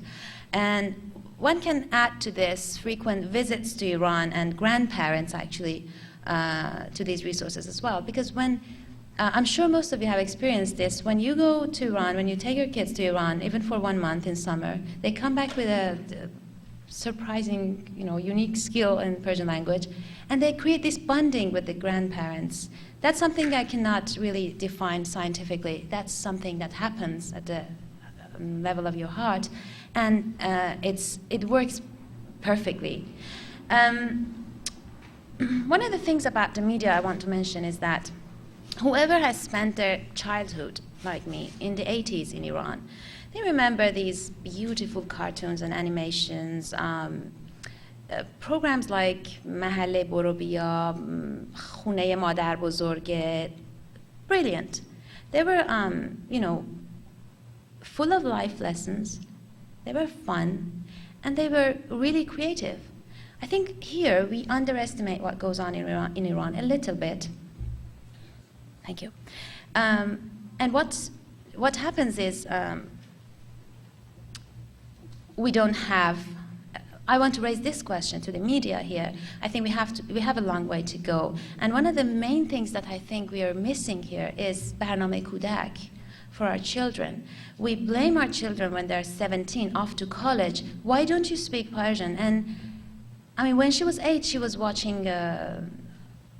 I'm not even familiar with these guys. Isn't that a shame? We do have the videos back in Iran. I mean, the least we can do is just use those 20-something years before resources, but just use it. I was really happy when I saw this animation. I'm sure most of you have heard of Babak and Friends last year, which came out it was one of the first examples of when we made something for the diaspora, through the diaspora, and about the diaspora. And it was brilliant. I was living in England then. I ordered 3 copies for every kid in our family, and I just sent it to them. I was so, ecstatic about it. It's the sort of thing we need. And, the sort of things that they've, the work that Mrs. Khatibi has done, and similar works have been done. But we need more of this. We need to create fun and memories for them. Another thing is about the Persian schools. I've heard many stories from these kids, how they used to hate the schools. And this is actually kids who are my age, and they went to these schools some 10 years ago. I'm sure many things have changed, that's true. But one of the things is that the textbooks that are being used in these books are old, are a bit dull. This young doctor in London used to tell me, Orkide, that was torture. All my friends were playing cricket on Saturdays. I had to go to class Khanum X Falani. And she was boring, and the books were boring. I did everything to cancel the class. And then when he went to college, he took Persian classes because his mom told me, Orkide, the fact that he's fluent in Persian, you know who I owe this to? And I looked at her. I was waiting for a scholar name. She said, I owe it to Andy. They love it. They love him. He's fun. And he was motivated to learn Farsi so that he can understand him. If you go to Iran now, the education system has really changed. It's being updated. It's become, they're using the visual memory rather than, learning letters. And I'm sure you are the expert. I shouldn't really mention these things. I'm illiterate in this aspect, but they're using the visual memory. It's more fun. There are no daftar mashq. Those never-ending mashqs are gone. They have workbooks, and they have blanks to fill. They have things to color. It's fun. My niece is in the 3rd grade in Iran, and in her school, they have French and English, bilingual classes, and they have fun books. I mean, I really want to go back to school. It's fun. Our books was all about Baba dar jebhe mi jangad, and it was all about the war, and it was sad. We were given all these things to send to the frontiers. I don't want to get into that, but things have changed. So one of the things I want to emphasize here is that we need to keep updated with the current of the cultural current inside Iran. Please, and I beg you, don't underestimate it. Many things in Iran are actually doing well. Many cultural things. Despite all the restrictions, the education system is doing well. These teachers are being updated. They have workshops every month, and we can use those workshops. We can bring them here. We can invite them here. And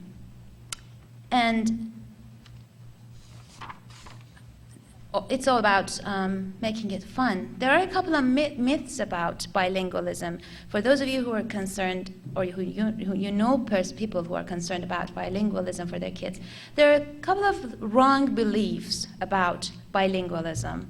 And I've heard it in many occasions from Iranian families. I bring them up here because I think they're really important to understand. One of the things that we think is that, let me read it for you. Learning 2 languages will confuse a child and disturb his intelligence. Many Iranian parents tell me, let's let him go to school first, learn how to write and read in English, and then we'll teach him Farsi. He will get confused. This is wrong. And the expert is sitting here. I don't want to be intruding, but this is wrong. Before the age of 10, and there are linguistic reasons, neurological reasons to it, the brains work differently. She or he can take 6 languages in different registers, parallel registers in their mind, and they're fine. They're not tortured. They're having fun. But if I want to learn Italian now, I have to use the basis of my English and put it on top of it. It's totally different. It's a totally different process, neurologically and linguistically and cognitively. So this is wrong.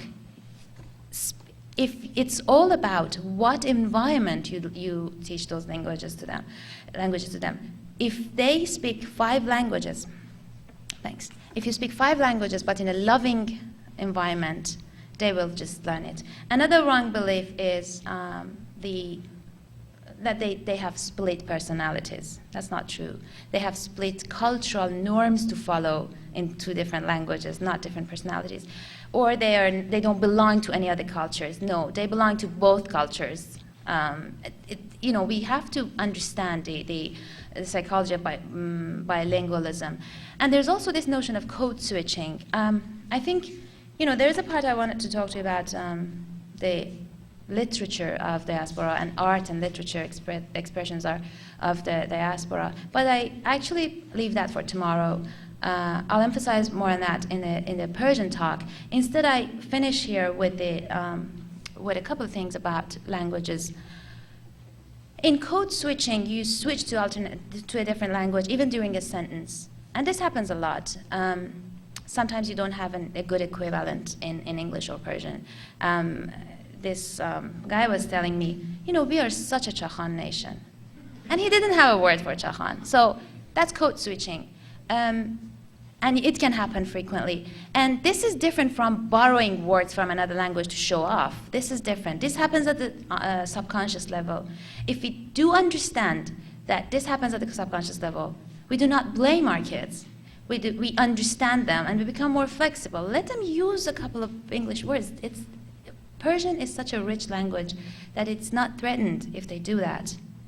Instead, they will feel more secure, more accepted, more welcome, and they will be more interested in learning. And this I tell you from tons of stories that I've heard from these kids.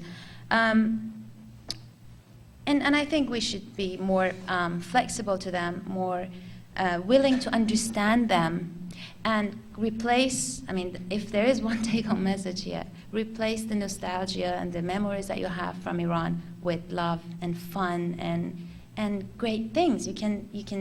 Let's make Persian and Farsi schools fun. Let's make the Barname Kudak fun. Let's make the Iranian parties fun. They don't want to sit down with the previous generation and talk about their GPA. They don't want to talk about, Mossadegh in Ingilisia, they're sick of that. They've had enough. They're having it in the media. What they want is a replacement for what you had and I have, and they didn't. I finish with one small thing that I wrote when I came back from a conference of the, actually I had a lot of quotes from my blogs here. That's right, these experiences I've written down, but we're running out of time. So I just finished with this. There was a moment when a young Iranian-American raised doctor showed me a poem he had written in Pinglish. It was Persian, but it was in English letters. I shall never forget that moment when it just hit me that something new is about to happen. What is this thing about this language that you can write a poem in it even without knowing how to write it? The Pinglish poem was so honest, the English poem was so honest, so pure, that I realized a new chapter in my people's history is about to begin. To me, the Persian language is the feel of those beautiful words woven into each other in a beautiful work of calligraphy, in Nastaliq, in the poems of Saeb. That is what I was raised with. What I know as my language, the couplets of Rumi written in Nastaliq, ghazals of Hafiz painted in words. Right, but I cannot help but see the coming of a new time, a new language, a new era, wherein my children and my children's children may create their own feeling of that language in a different way, a way that I might not understand after all. I'm attached to that language, to those letters, to those words. I know them the way I lived them, the way I felt them, but my children will learn them the way their own way. It will not be the same, ever, never. I might not even like it, but it will be pure, polished from the heart and honest. It will be a choice nonetheless. I shall remember the moment when I read that poem. Those Persian words were so unfamiliar to me, marching before my eyes in English letters. It was such a strange feeling, yet it was fueled by the honesty and purity of those words. That moment was like a close-up of what the diaspora is about. It was so moving. Thank you very much for your attention.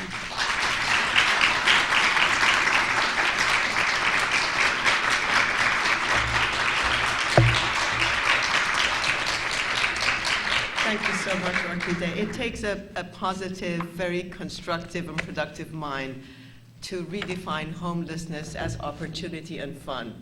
I've really, really enjoyed hearing this talk. If you have questions, we will take 5 minutes and then there will be a break, and come back here, please, at 11:30 for the next session. Go ahead. Why don't you handle the questions? Sure. Please. Please, yes. Please tell us, I'm very much interested in the title you have chosen, Timeless World. So, very briefly. Well, the question is where homeless mind is coming from. Before that, I should say that homeless mind is a title is actually coined by Peter Berger, and in his original sociological work, it has a different meanings. It means the modern world, which is stripped of religion and people feel homeless. That's a difference. So in sociology, you have homeless mind in a different meaning. I use the homeless mind because I've written pieces both in English and Persian. In Persian, I call it khiyal khane bedush, and in English, it's homeless mind because, as I said, I'd be able to, answer to that question by reading my own notes or the poems. It's, as I said, my identity has started, it's a couple of years now, has started to reject borders. I don't feel I can pin down my identity on that map anywhere. I have to make a confession here. I'm as homesick for Oxford as I'm for Iran. I miss Tajrish and I miss Queen Street and I'm getting emotional here. Because that was where I started to create my own world on my own. Because when I went to, to take care of something, no one would say, oh, you're دختر آقای بروزانین. I was myself. I was my own person, and I created my own life. So I got attached. And I believe, and I have to make another confession, I don't have that attachment to the United States yet. Well, that's a different discussion. But what I'm saying is, you can create your sense of home. And I repeat again the brilliant words of Dr. Zahrinko. He said, دخترم حافظ از اون خاک بزرگتره. It's larger than that land. If you read Hafiz, even in Alaska, your children will know Hafiz.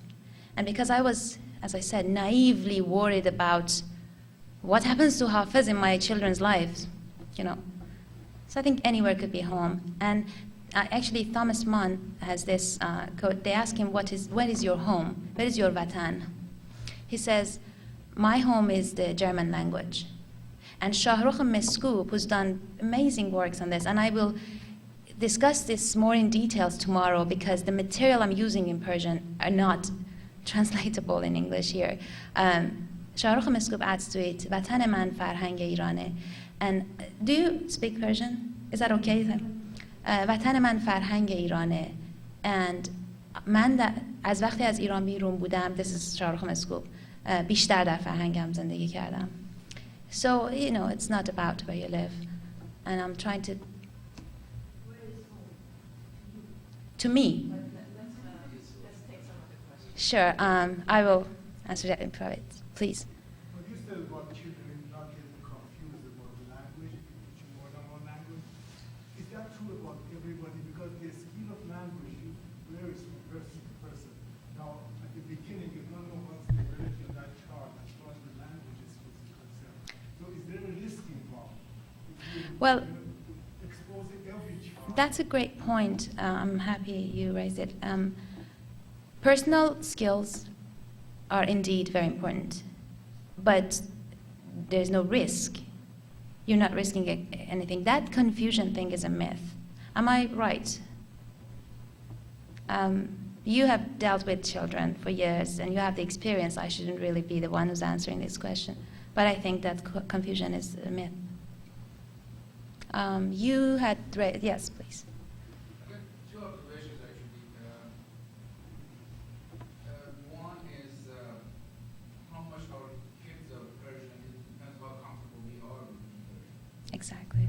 After hostage crisis, Iranians were hiding their identities.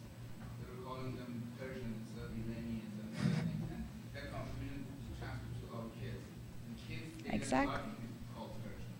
And we didn't really emphasize that them being more involved in American and Native people than Iranians. Exactly. That has changed dramatically the last 10 years or so.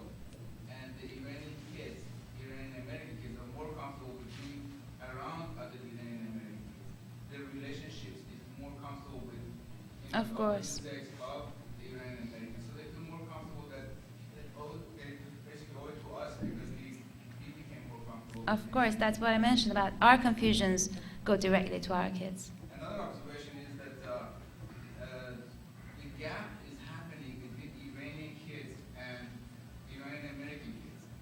The multi personalities that you mentioned, in Iranian kids, I can see it from the new kids that come to this country. It's amazing. These kids haven't communicated with our kids. Yes, that's a section that I'm so glad you brought this up. I get this. I take this one because it's very important, and I finish. I actually skipped that part. There is this two-way communication between the newcomers, the young generation who's coming from Iran, including myself, and the second generation. This dialogue is worth a PhD thesis. Someone should study this. Those newcomers are resources for these kids to know what's Iran about, the real Iran that's going on there, the real Iran that has, according to, Roxana Varzi has this book, Warrior Souls. She shows that the experience of war makes these two generations so different. But at the same time, those kids are like a mirror for the newcomers, because I can look at them, I think, my best friend, who was raised in Canada since she was 5, she's never been to Iran, my best friend, she's Iranian Canadian, she cannot lie. We beg her, Shiva, please don't tell them that we went. She said, what? I can't do this. She cannot lie. What I'm hoping for from this dialogue, the emergence, the whole point of tomorrow's talk will be the emergence of a new, purified identity through this dialogue. And I'm not defining that identity, but the ways in which this identity could be formed. That's a great point. We'll take one more very brief question, please, and then we'll break. Yes, please. You had to Actually, begin. No question. I'm very pleased and very impressed that someone who's not exactly the Nasrid of me, in my book, in my writing, I would consider 1.5 generations, is coming up in defense of Nasrid. Definitely there has been a failure of perspective, but regarding your observation that often you hear that the Nasrid says I am less Iranian or I am not quite Iranian, the fact is, based on my research and study in the East Coast, that they are really redefining being Iranian. They're sorry? They are redefining being Iranian. Exactly. And they are Iranian exactly. in their own terms, but what we really have a difficulty of understanding is that we don't have that existential... We don't have that communication. That the point is their Iranianness is defined differently, but their parents do not regard it as being Iranian. I was asked to be short. One more thing is that when you compare Irish American, Italian American, or other minority groups, and compare the second generation Iranian, then you begin to see that in fact we have not lost second generation. Second generation is with us. That's exactly my point. Is going to carry on what they are going to define as being. My biggest hope, actually, to the surprise of many parents who are blaming them for not speaking Persian perfectly, my biggest hope is in this second, third generation. I think they have the choice to select. I mean, that when I was looking at that dance presentation last night, dance performance, sorry, I was, euphoric. That's exactly what I'm talking about. It came to many of your minds that in the beginning, as in the part for future, why are they doing salsa? And why are they? But that's what it's about. They mix and pick, and they pick the good things. They get rid of the bad things. They laugh more. They lie less, and so forth. So they're defining a new time, and they will be better Iranians, I promise. This is a big if we understand them, if we are flexible, and if we let them be what they want to be, and if we show them enough love and support in the Iranian atmosphere. Thank you.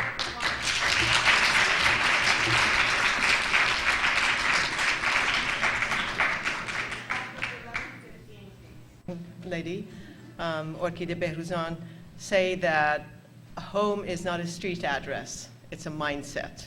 She talked about opportunity, she talked about fun, and I'm happy to see younger faces in the audience as well, for whom these English sessions were really intended. So please, if you know younger Iranians who enjoy these seminars, encourage them to come and to participate, because we'd like to see the second generation born here in the States participate in these discussions and the decisions that will create new futures for all of us more. I wanted just to make one brief announcement that we break for lunch in an hour, and would you please come back at 2:30 to hear a talk by Michael Fisher. This morning's speaker will be introduced by Bahar Davari in a moment. I know that I'm a couple of minutes early, so I don't want to start before everybody has had a chance to take a seat. One wonderful thing since yesterday is that I have heard not one single cell phone ring in this session, and that's a first, I think. So please, all newcomers, make sure that your cell phones are turned off. We'll have about 10 minutes, or a little more actually, this morning for questions and answers when the talk is finished. Bahar, would you please come and introduce the speaker? Thank you. Oh, one announcement, thank you, our technician, was for people who might want to move back and forth in the room, please be careful to duck when you're passing the camera behind at the back of the room, so that you don't get shot. Thank you. Good morning. Our next speaker today will be Dr. Pardis Mahdavi. She's currently an assistant professor in the Department of Anthropology at Pomona College. She has recently received her PhD in medical anthropology from Columbia University. Her research interests include sexuality, human rights, transnational feminism, and public health in the context of changing global and political structures.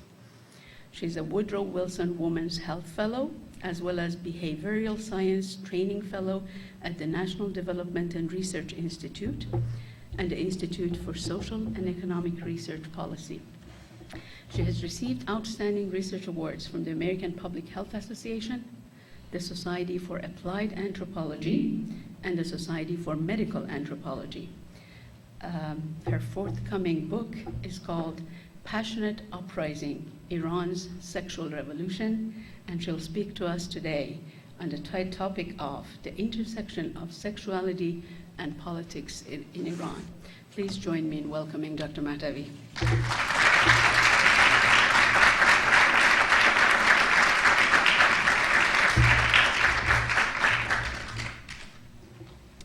Thank you so much for that great introduction. I also want to thank the Mehrgán Foundation for inviting me to finally come and speak in my hometown, San Diego. I've had the privilege of speaking all over the world, but never in my hometown, and so I feel very lucky today because this is the first time my grandmother and my entire family are able to join me, as well as the mother of my wonderful research assistant, Lily Nazrahnama. She's also here today. So I feel very fortunate to be able to address you all. I'm going to give you a little bit of a short introduction and then talk a little bit about my methodology, the research methodology behind accessing this data. After that, I'm going to talk a little bit more about the background to what I'm calling the sexual revolution, or what they call انقلاب جنسی. And then I'm going to really let the voices of the young people come through.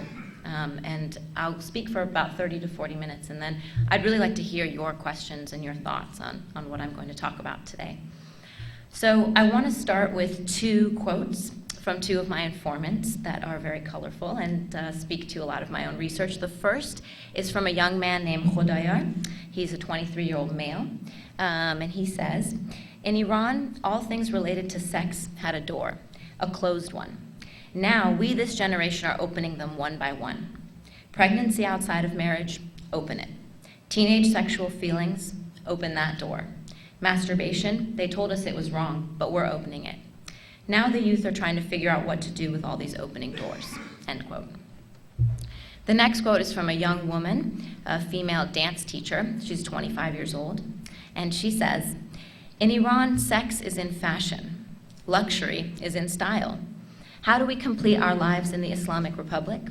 We go out to a party, go for drinks at someone's house, order some food, drink a little, dance a little, go have sex. Then get up and repeat your routine the next day." End quote. So this is a story about the children of the Islamic Revolution who now occupy a particular social, cultural, economic, and sexual space in urban Tehran. Building on the theme of the conference, these are children who were born yesterday, occupy Iran's imagination today, and are the future or the tomorrow of our nation.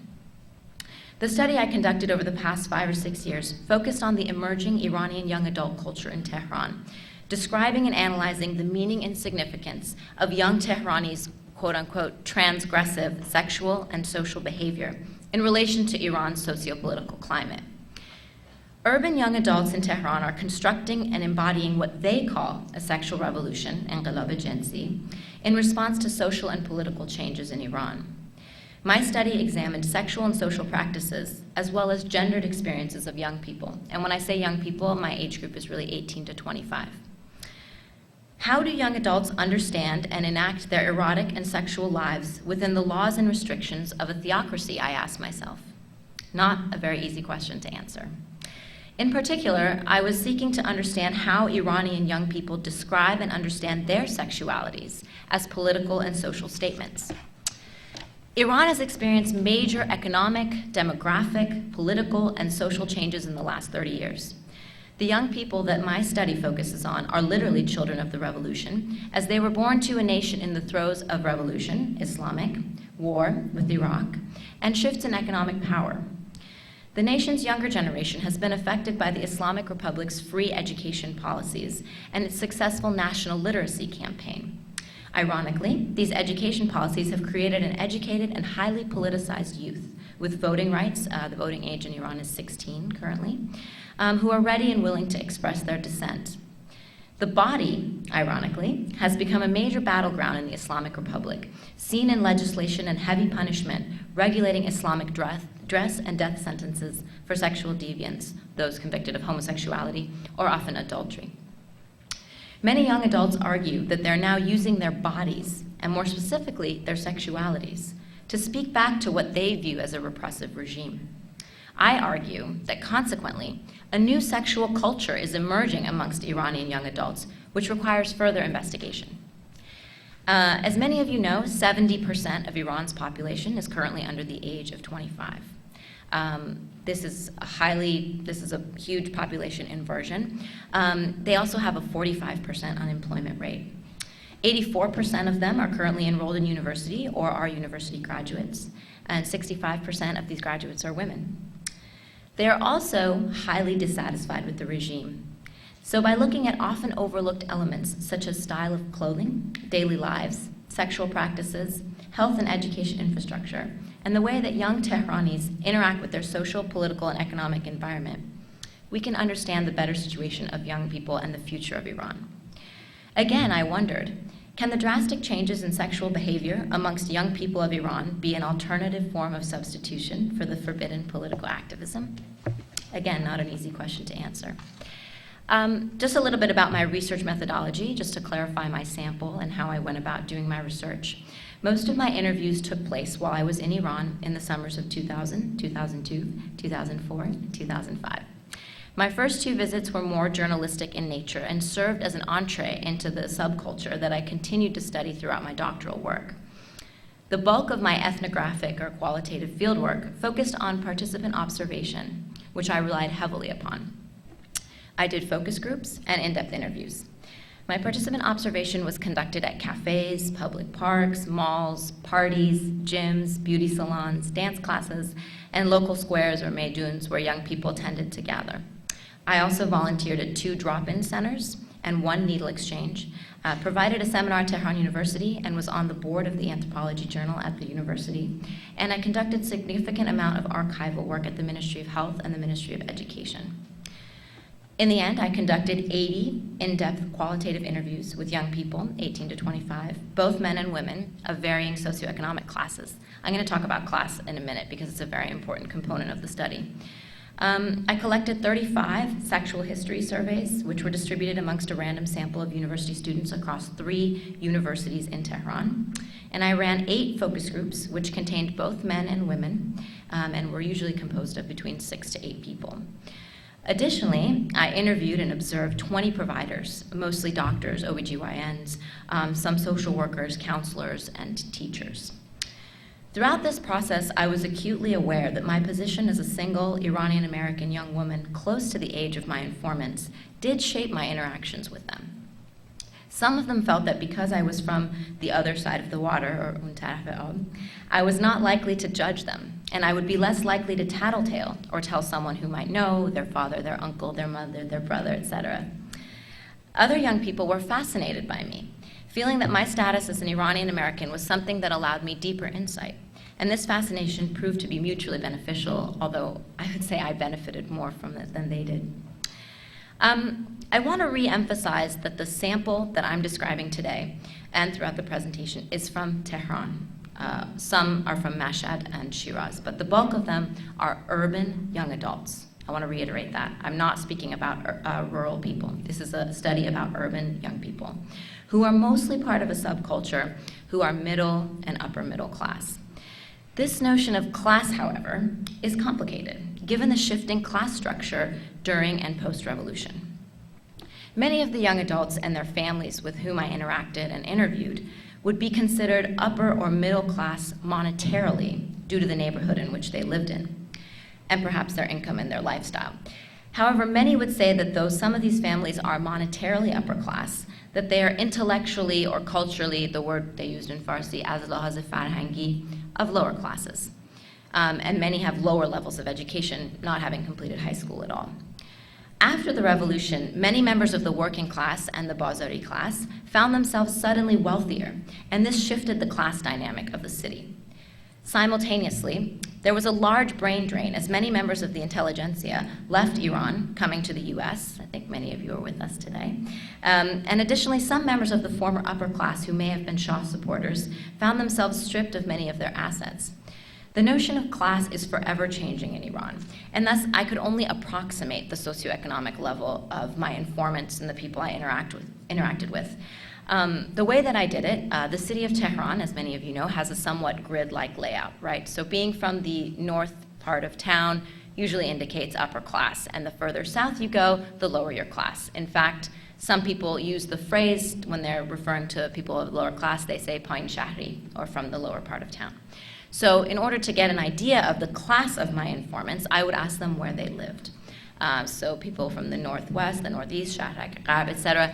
I could try to get an idea of where they were coming from and at least monetarily what class they were in. All of this is further complicated, however, by the fact that these young people, as I mentioned, are unemployed. They have a lot of free time. They're highly mobile.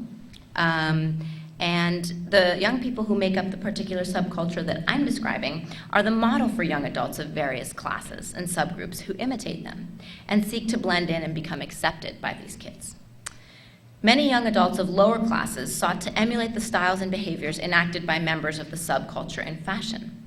They found themselves coming to different parts of town where they could seek out and observe these young adults. There's also the sort of phenomenon that we have in this country of slumming it, right? Many people are familiar, people from upper classes going to lower class neighborhoods to seek out sexual partners or sexual escapades. The idea is that it provides more anonymity. And so you had people from the upper classes or the northern part of town going to the southern part of town to find partners. And you also had vice versa, the sort of pretty woman phenomena where young people of lower classes, specifically young women, were looking to meet a wealthy husband, etc., so they would come up to the northern part of town. Therefore, it's very difficult to say with absolute certainty that all of my informants were from one socioeconomic status or another. I spent time in all different parts of Tehran, but predominantly the north and the middle part where the university was. But again, as many of you know, a lot of these young people are not completely truthful when you ask them their background, so I could only approximate. But I'm interested in this particular group of young people because we know that historically, and certainly in this country, social movements, such as sexual revolutions, start amongst certain groups in certain classes and then spread to other groups in a trickle-down effect.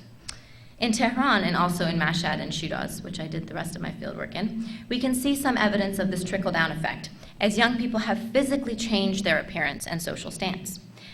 It is interesting to note and question, however, why it is this group of people who is rebelling and engaging in the sexual revolution, and why the government is so interested and yet threatened by them. During this last election in 2005, it was this group of young people, the young people in fashion, to whom presidential candidate Rafsanjani was appealing in order to help run his campaign. He had solicited young people, specifically members of this subculture who drove certain kinds of cars, wore certain clothes, to advocate for them. Any of you who were there during the election year in 2005 could remember the Rafsanjani stickers that young women wore on their bottoms, across their jeans, or across very tight mantos. So he actually paid people who looked a certain way to campaign for him. Additionally, he had set up outdoor discos and music venues for young people in an interest to appeal to them or other young people throughout the city and the country. So it's very interesting that whether it's other young people who are trying to imitate them, whether it's the authorities who are trying to win them over, they're an interesting group, and their own style of sexual, social, and cultural revolution may be trendsetters for the rest of the young people. So just a little bit of the backdrop of the sexual revolution. In the outwardly religious and conservative world of the Islamic Republic, there are significant numbers of urban young people who are skeptical, disaffected, and openly hostile towards the values underpinning the Islamic Revolution. The regime has effectively stifled any and all political opposition, and previous attempts by young people to express their aspirations and criticism have been met with suppression, social control, and violence. There is therefore little appetite amongst urban young Iranians for engaging in overt political activism or rebellion. As a result, social behaviors have become expressive of experiments with and aspirations toward political and sociocultural reform. That is to say, if you think about it, if this is a regime that has come to power under the fabric of morality, right? This is what they preach, this is how they came. Young people, by subverting that morality, by rebelling against that, are in effect rebelling against the regime because they're not able to do overt or outright political activism. The Islamic authorities demand sexual and social modesty and a dedication to living an Islamist lifestyle. This entails the strict enforcement of Islamic performative rituals, including learning how to pray and the observance of the holy month of Ramadan, as well as refraining from alcohol consumption, which is illegal, contact with members of the opposite sex prior to marriage, social gatherings, and dancing. A quote from one 23-year-old young man, he says, "They tell us, go pray 5 times a day, go visit the shrine of the prophets, observe your fast, but they don't tell us why. They teach us how to prepare for prayer over and over, how to enter the bathroom with the right foot or the left, but never for practical daily interactions. Why?" End quote. Urban young adults throughout the social landscape increasingly reject Islamist social restrictions and see their social behavior, including style of dress, sociality, and interactions as political statements. I think any of us who've been back to Iran recently can see that though they're observing Islamic dress, you see hijab is starting here, there's hair pulled forward, and every year I go back, the coats get tighter and tighter. Among young people in Iran, youthful rebellion represents counter-discourses to revolutionary ideas about sexual purity, the good Islamic body, and gender segregation. Ayatollah Khomeini, the leader of the Islamic Revolution, famously said, this is a quote that's found all over, it says, "The Islamic Revolution is not about fun. It is about morality. In fact, there's no fun to be had in the Islamic Republic of Iran." End quote. So you can imagine, as a young person, how do you feel about that? This quote is found on posters and walls in many parts of Tehran, where you can also find young adults spray painting over it, talking and laughing, and defiantly wearing bad Islamic dress. So for women, form-fitting overcoats, open-toed shoes with orange, red, green toenail polish, rolled-up pants to reveal ankles, and loose head coverings with strands of hair flowing from the scarves. For men, bad Islamic dress includes t-shirts without collars, shorts, or hair gel on long locks of hair, also being sort of clean-shaven. That's, again, what you don't want. The young people often smile at these Islamist slogans, which dot the busy Tehran city streets on their way to parties where they drink alcohol and dance to the background of satellite TV, to sex parties, to one of the many popular dance classes, or perhaps to an underground store where they can purchase many of the CDs, movies, and other contraband, which is outlawed by the Islamic Republic. So in Iran, the punishment, technically, for premarital sex is death by stoning. Drinking and dancing call for jail, accompanied by up to 70 lashings. An unmarried or an unrelated young man and woman, if caught in the company of one another, even in a car or public park, could receive up to 84 lashings each. Yet many of the young adults that I spoke with were unapologetic about this behavior, even brash. One young woman said, quote, "We know that if we get caught, we go to jail. We recognize the consequences of our partying, but we do it anyway. It's sort of a screw you to the system, if you know what I mean. It's our way of protesting," end quote. She calls her partying a kind of lajbazi, a word which in English can only loosely be translated to rebellion out of frustration. She adds, quote, "That's half the reason we party so hard and engage in such sneaky and risky behavior," end quote. I would argue that I think there's perhaps no place in the world where the stakes of partying are this high. So what are they doing? What are the young people doing? To the unsuspecting eye of a UN official, a cabinet minister, or a mullah, the streets of Iran may be full of obedient, modest youth. Young girls with downcast eyes and carefully placed scarves walk past men, sometimes pretending to blush when accidentally bumping into one another. Upon my return from Iran in September of 2002, I interviewed a United Nations official. This is what she said to me. "Paradis, boys and girls in Iran have no need for reproductive health care services until they're engaged, as no one engages in sexual relations prior to that moment."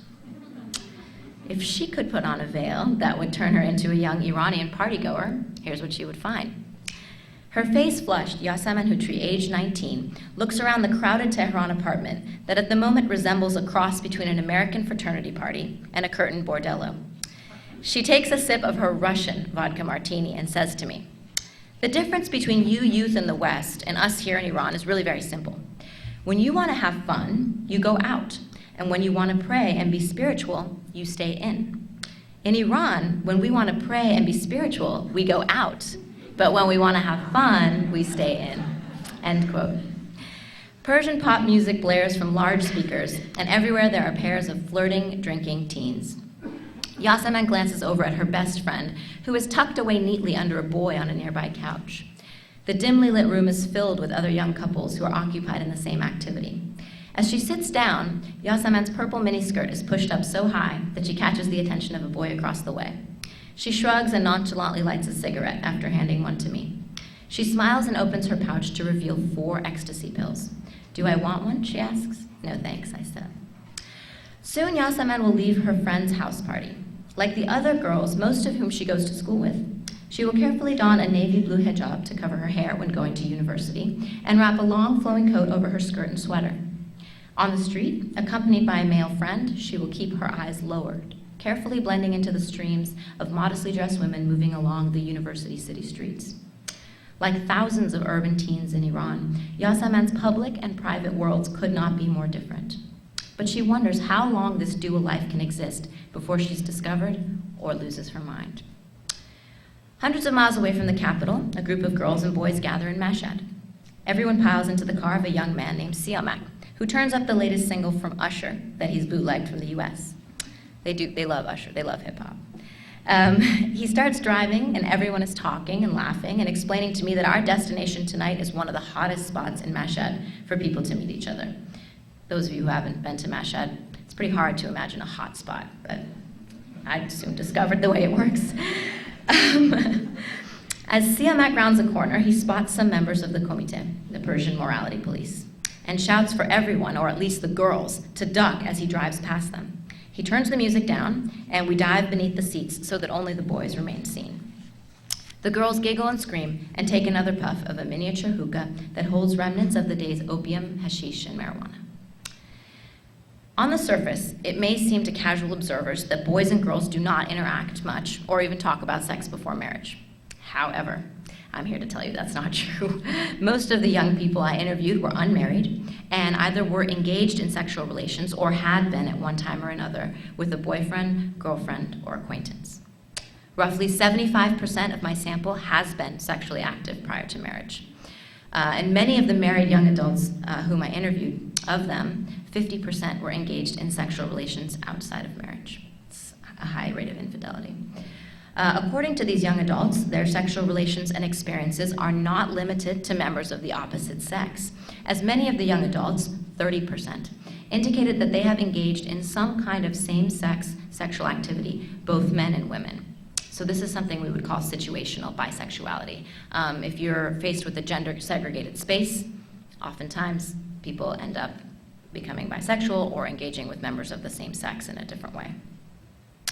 Some of this is attributed to the construction of homosociality in a gender-segregated context, as very few of the young adults I interviewed identified as gay or lesbian. Most of the young adults noted that they weren't heterosexual or homosexual, but rather sexual. They noted that their sexual interaction with members of the same sex was just an extension of same-sex love and friendship and a different level of intimacy. There were also significant members of group sex occurring amongst this population, and only 10% of my sample indicated using any form of protection, such as condoms or oral contraceptives. The average number of partners for women prior to marriage was 3, and for men it was 7. This, however, excludes members of the same sex. And some of my male informants admitted to having up to 12 partners a month. However, very few indicated contraceptive or condom usage. So why are they doing it? The system may have produced the sexual and social underworld of the Iranian youth in many ways. Some of my informants indicated that they're mobilizing this sexual and social revolution to speak back to the regime that they're unhappy with. Others admitted to being frustrated with tradition and cultural norms that mandated that they live constricted lives while their counterparts, us, in the West were able to make progress. Still others outside the subculture indicated that the return of West-toxication, or Gharb Zadagi, may have an impact on young adults. So in other words, the regime condemning all things Western by default makes it so that if you're a self-proclaimed revolutionary, you embrace all things Western, right? But many of my informants equate sex and drugs with the West, so they think that engaging in sex and drug use is becoming more Western. Leila Somaq, a 19-year-old Iranian girl living in Tehran, points out what she says is one of the most obvious flaws of the system. She says, quote, "We're not supposed to be seen in public with a man, otherwise we go to jail. That means no dinner dates, no walks in the park, and no movie theaters. So what do? We go straight to his house, and what do we do there? I'll let you figure that one out. There's a room and a bed, and not much more. Do you see the problem?" End quote. She says that because men and women cannot be seen in public, they skip the normal procedures of a few dinner dates before intimacy. She says that it's for this reason that boys and girls become intimate more quickly or often more carelessly. Another young woman, Gohar Hikmat, age 24, says she uses sexual deviance as a form of rebellion in what she calls a suffocating and repressive regime. Many girls of Gohar's age were not around during the time of the Shah to believe the stories the authorities now tell of the repression of the Shah's regime. She says she's been born and raised under a veil, and this frustrates her. She sees the veil as a symbol of the past. She tells me today's youth is part of a globalized and modern world, susceptible to media images from MTV and 17 magazine. She's angry at the system for making her feel like less of a woman. She says she takes off her scarf and head covering every chance she gets in her way of begging for modernization. She says, quote, "They hide us behind this awful cloak. How are we supposed to feel like a woman? I work out. I work hard to make my body look like this. I want to be seen and appreciated, not repressed. Do they not understand that we are young people with feelings, emotions, hormones? Repression just leads to deception." End quote. Gohar reveals to me that she uses her sexuality to rebel. She feels she's going against the system, and that helps her survive in what she calls a cloaked world. This is not surprising, given that youth in any country enjoy that which is forbidden. For example, in the US, underage drinking and use of illegal drugs presents the same paradox. Frustrated youth trying to fight the system, and often their parents. Another girl, Sepide, age 22, says she was overly cocooned by her parents, and this was a source of frustration for her. Persian parents and the family structure are often fairly strict. Distinctions made between boys and girls in the home frustrate girls whose brothers are allowed more freedom while they are confined to the home. Sepide reveals to me that she uses sexual mischief as a way of getting back at her parents. She says, "I get so mad at them. They let my brother do anything he wants, and I'm supposed to sit at home and do the chores. I can't go out with anyone or do anything. So when my mother goes out to market, I sneak across the way to the neighbor's house where my boyfriend lives, and there we do everything we're not supposed to. I feel like I'm getting revenge." End quote. So what about the boys? They've also been raised to be hypersensitive to girls. Reza Amiri, a 27-year-old Iranian man, describes his frustration at the authorities for turning the Iranian men into what he calls sex-starved animals. He thinks the Islamists in the regime deserve to be betrayed. He says, quote, "They're so sick, you know, Paradis. They want us not to even think about girls. And what does that result in? Incessant planning and scheming about how to get girls. See, in London or Paris or New York where you live, at the time, you go to a pub and girls are all around, and no one pays them that much attention. In Tehran, a girl brushes past you at the Maydun, and you go crazy. Desire fills the two of you, and you can't wait to go somewhere secretly and just, well, get it out." End quote. Reza is ashamed of himself and his peers because he says that sometimes their judgment is clouded with desire. When asked if he feels he's going against his religion by engaging in premarital sex, his reply is a firm negative. He looks at me and quotes the 7th and 8th Imams of Islam. He says to me, "Way back when, someone asked that Imam Hussein guy if it's bad to take off a woman's clothes and just stare at her. The Imam told him, in fact, what he would be doing would be honoring the Prophet. The man then pushed further and further, asking if petting was bad, then oral sex, and finally, well, you know, sex. The Imam continued to tell them that these things were in fact very bahad," translating to cool. "You see, Paradis, in fact, I am honoring the Prophet," end quote. So what are the implications? The young adults are putting themselves at extremely high risk on many levels. As I mentioned earlier, if they're caught engaging in drinking, dancing, or cavorting with members of the opposite sex, they may be arrested, taken to jail, and punished. As recent, albeit contested evidence shows, if young adults are accused of homosexuality, they could face a public execution, as demonstrated by the public hanging of the 2 young men in Mashhad. I don't know if people remember that, 2 summers ago. The level of risk that they face with regards to the regime is high, but many of my informants indicated that this was a risk they were willing to take, and punishment that they were willing to face in order to advance their social causes. Other informants noted that having grown up under the blanket of the current regime, they had developed an expertise in avoiding the comité or bribing their way out of situations. Many of the other risks the young adults are exposing themselves to, however, are unfortunately unknown by them, as most reveal that they are uninformed about the consequences of unprotected sex, polydrug use, multiple partners, abortion, self-administered contraception, and other potentially high-risk behaviors. Because premarital sex is forbidden under the current regime, efforts to disseminate information on family planning, harm reduction, and sex education are minimal, and reserved often for couples who are already engaged. So young adults who are not engaged, or who do not plan to ever be married, do not have access to the information they need to perhaps make better informed decisions about their behaviors. As noted earlier, only 10% of my informants reported using condoms or any form of contraception, and not necessarily protection against sexually transmitted diseases. And this condom usage wasn't even 100% of the time. When asked about their reasons behind the lack of usage, most told me that they were embarrassed to go to a pharmacy for fear of being found out. Others noted that as unmarried young adults, they didn't have access to oral contraceptives, and if they did, they were fearful of purchasing these lest their parents or family members discover them.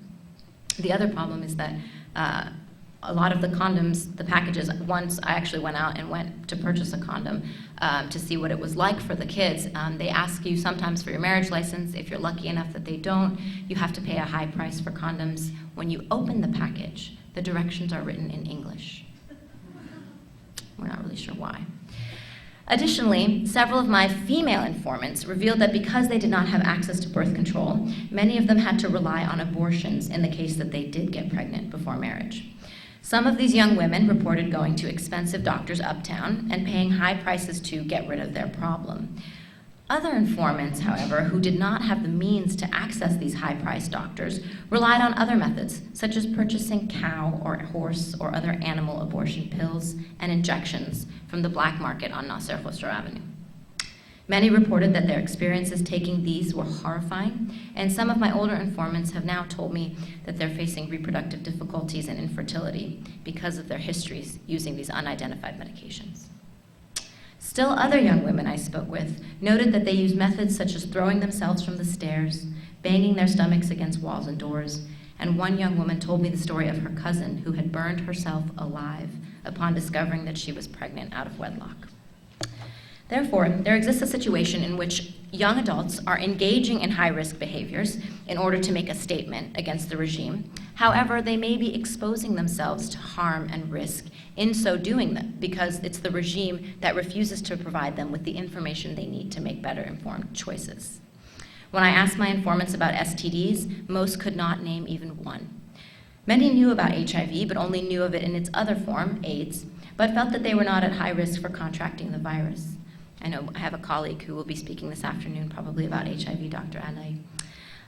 Many indicated, however, that they were concerned about pregnancy issues and the potential for contracting other diseases which they felt uneasy about, but knew very little.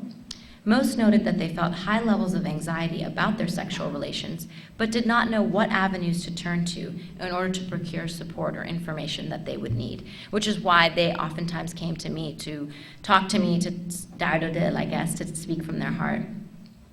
Currently, formal codified knowledge about sexuality is transmitted only to women and girls through classes on puberty and menstruation at the elementary level, followed by a short course about family planning at the university, and supplemented by prenuptial courses provided for men and women separately, again, if you're going to get married. These latter courses, I sat in on several hours of them, teach women about the importance of fulfilling conjugal debt, being always available for their husbands, and about being always sexually prepared. At one session of this course, which I attended in August of 2004, the female instructor wanted to emphasize women's sexual duties to their husbands. Khanuha, she began, you must always be ready for your husband's sexual needs. If perchance he's watching a soccer game on television, you should be resting to prepare yourself, or else preparing your bed for the evening. If you should feel overcome by fatigue yourself, make sure to always ask your husband, is there anything else you need from me? Or would you like to have me later, before retiring? End quote. So that's what they're teaching them in that class. The primary means of knowledge transmission, and by this I mean the knowledge that the youth are looking for, is through word of mouth. When asked about their first exposure to any information about sex, 60% of my young adults responded through a friend.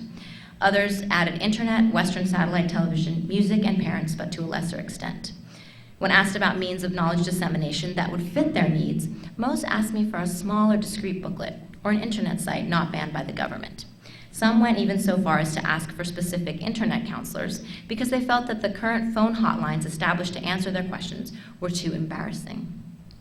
One issue that was regularly brought up by young women in particular was the need for peer educators at schools.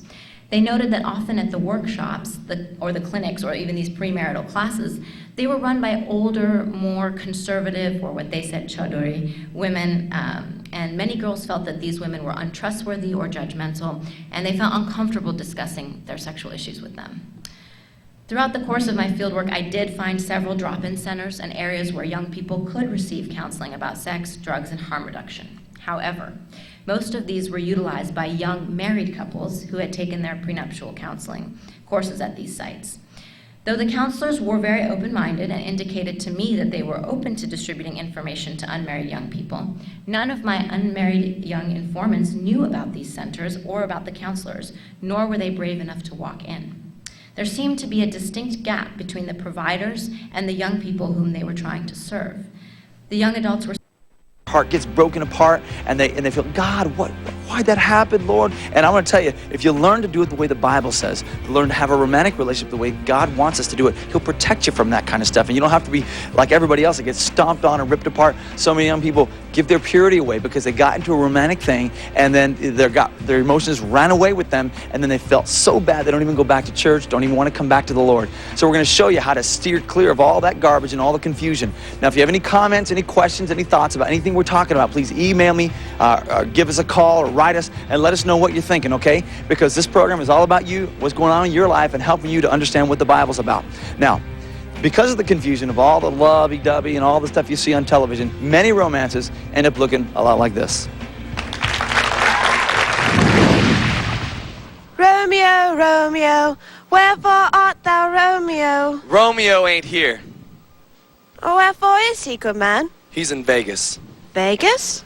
But why, kind herald? Just forget it, sister. No, dear messenger, tell me what thou knowest. I don't knowest anything. Speak to me, tell me thy secret. Just lay off, will ya? I must know the truth. You can't handle the truth. Tryest me. Okay, sis, but don't say I didn't warn ya. Romeo ain't here because he said, and I quote, I don't feel like seeing that long-winded cow tonight. But, my love didst not desire to behold me on this fair eve?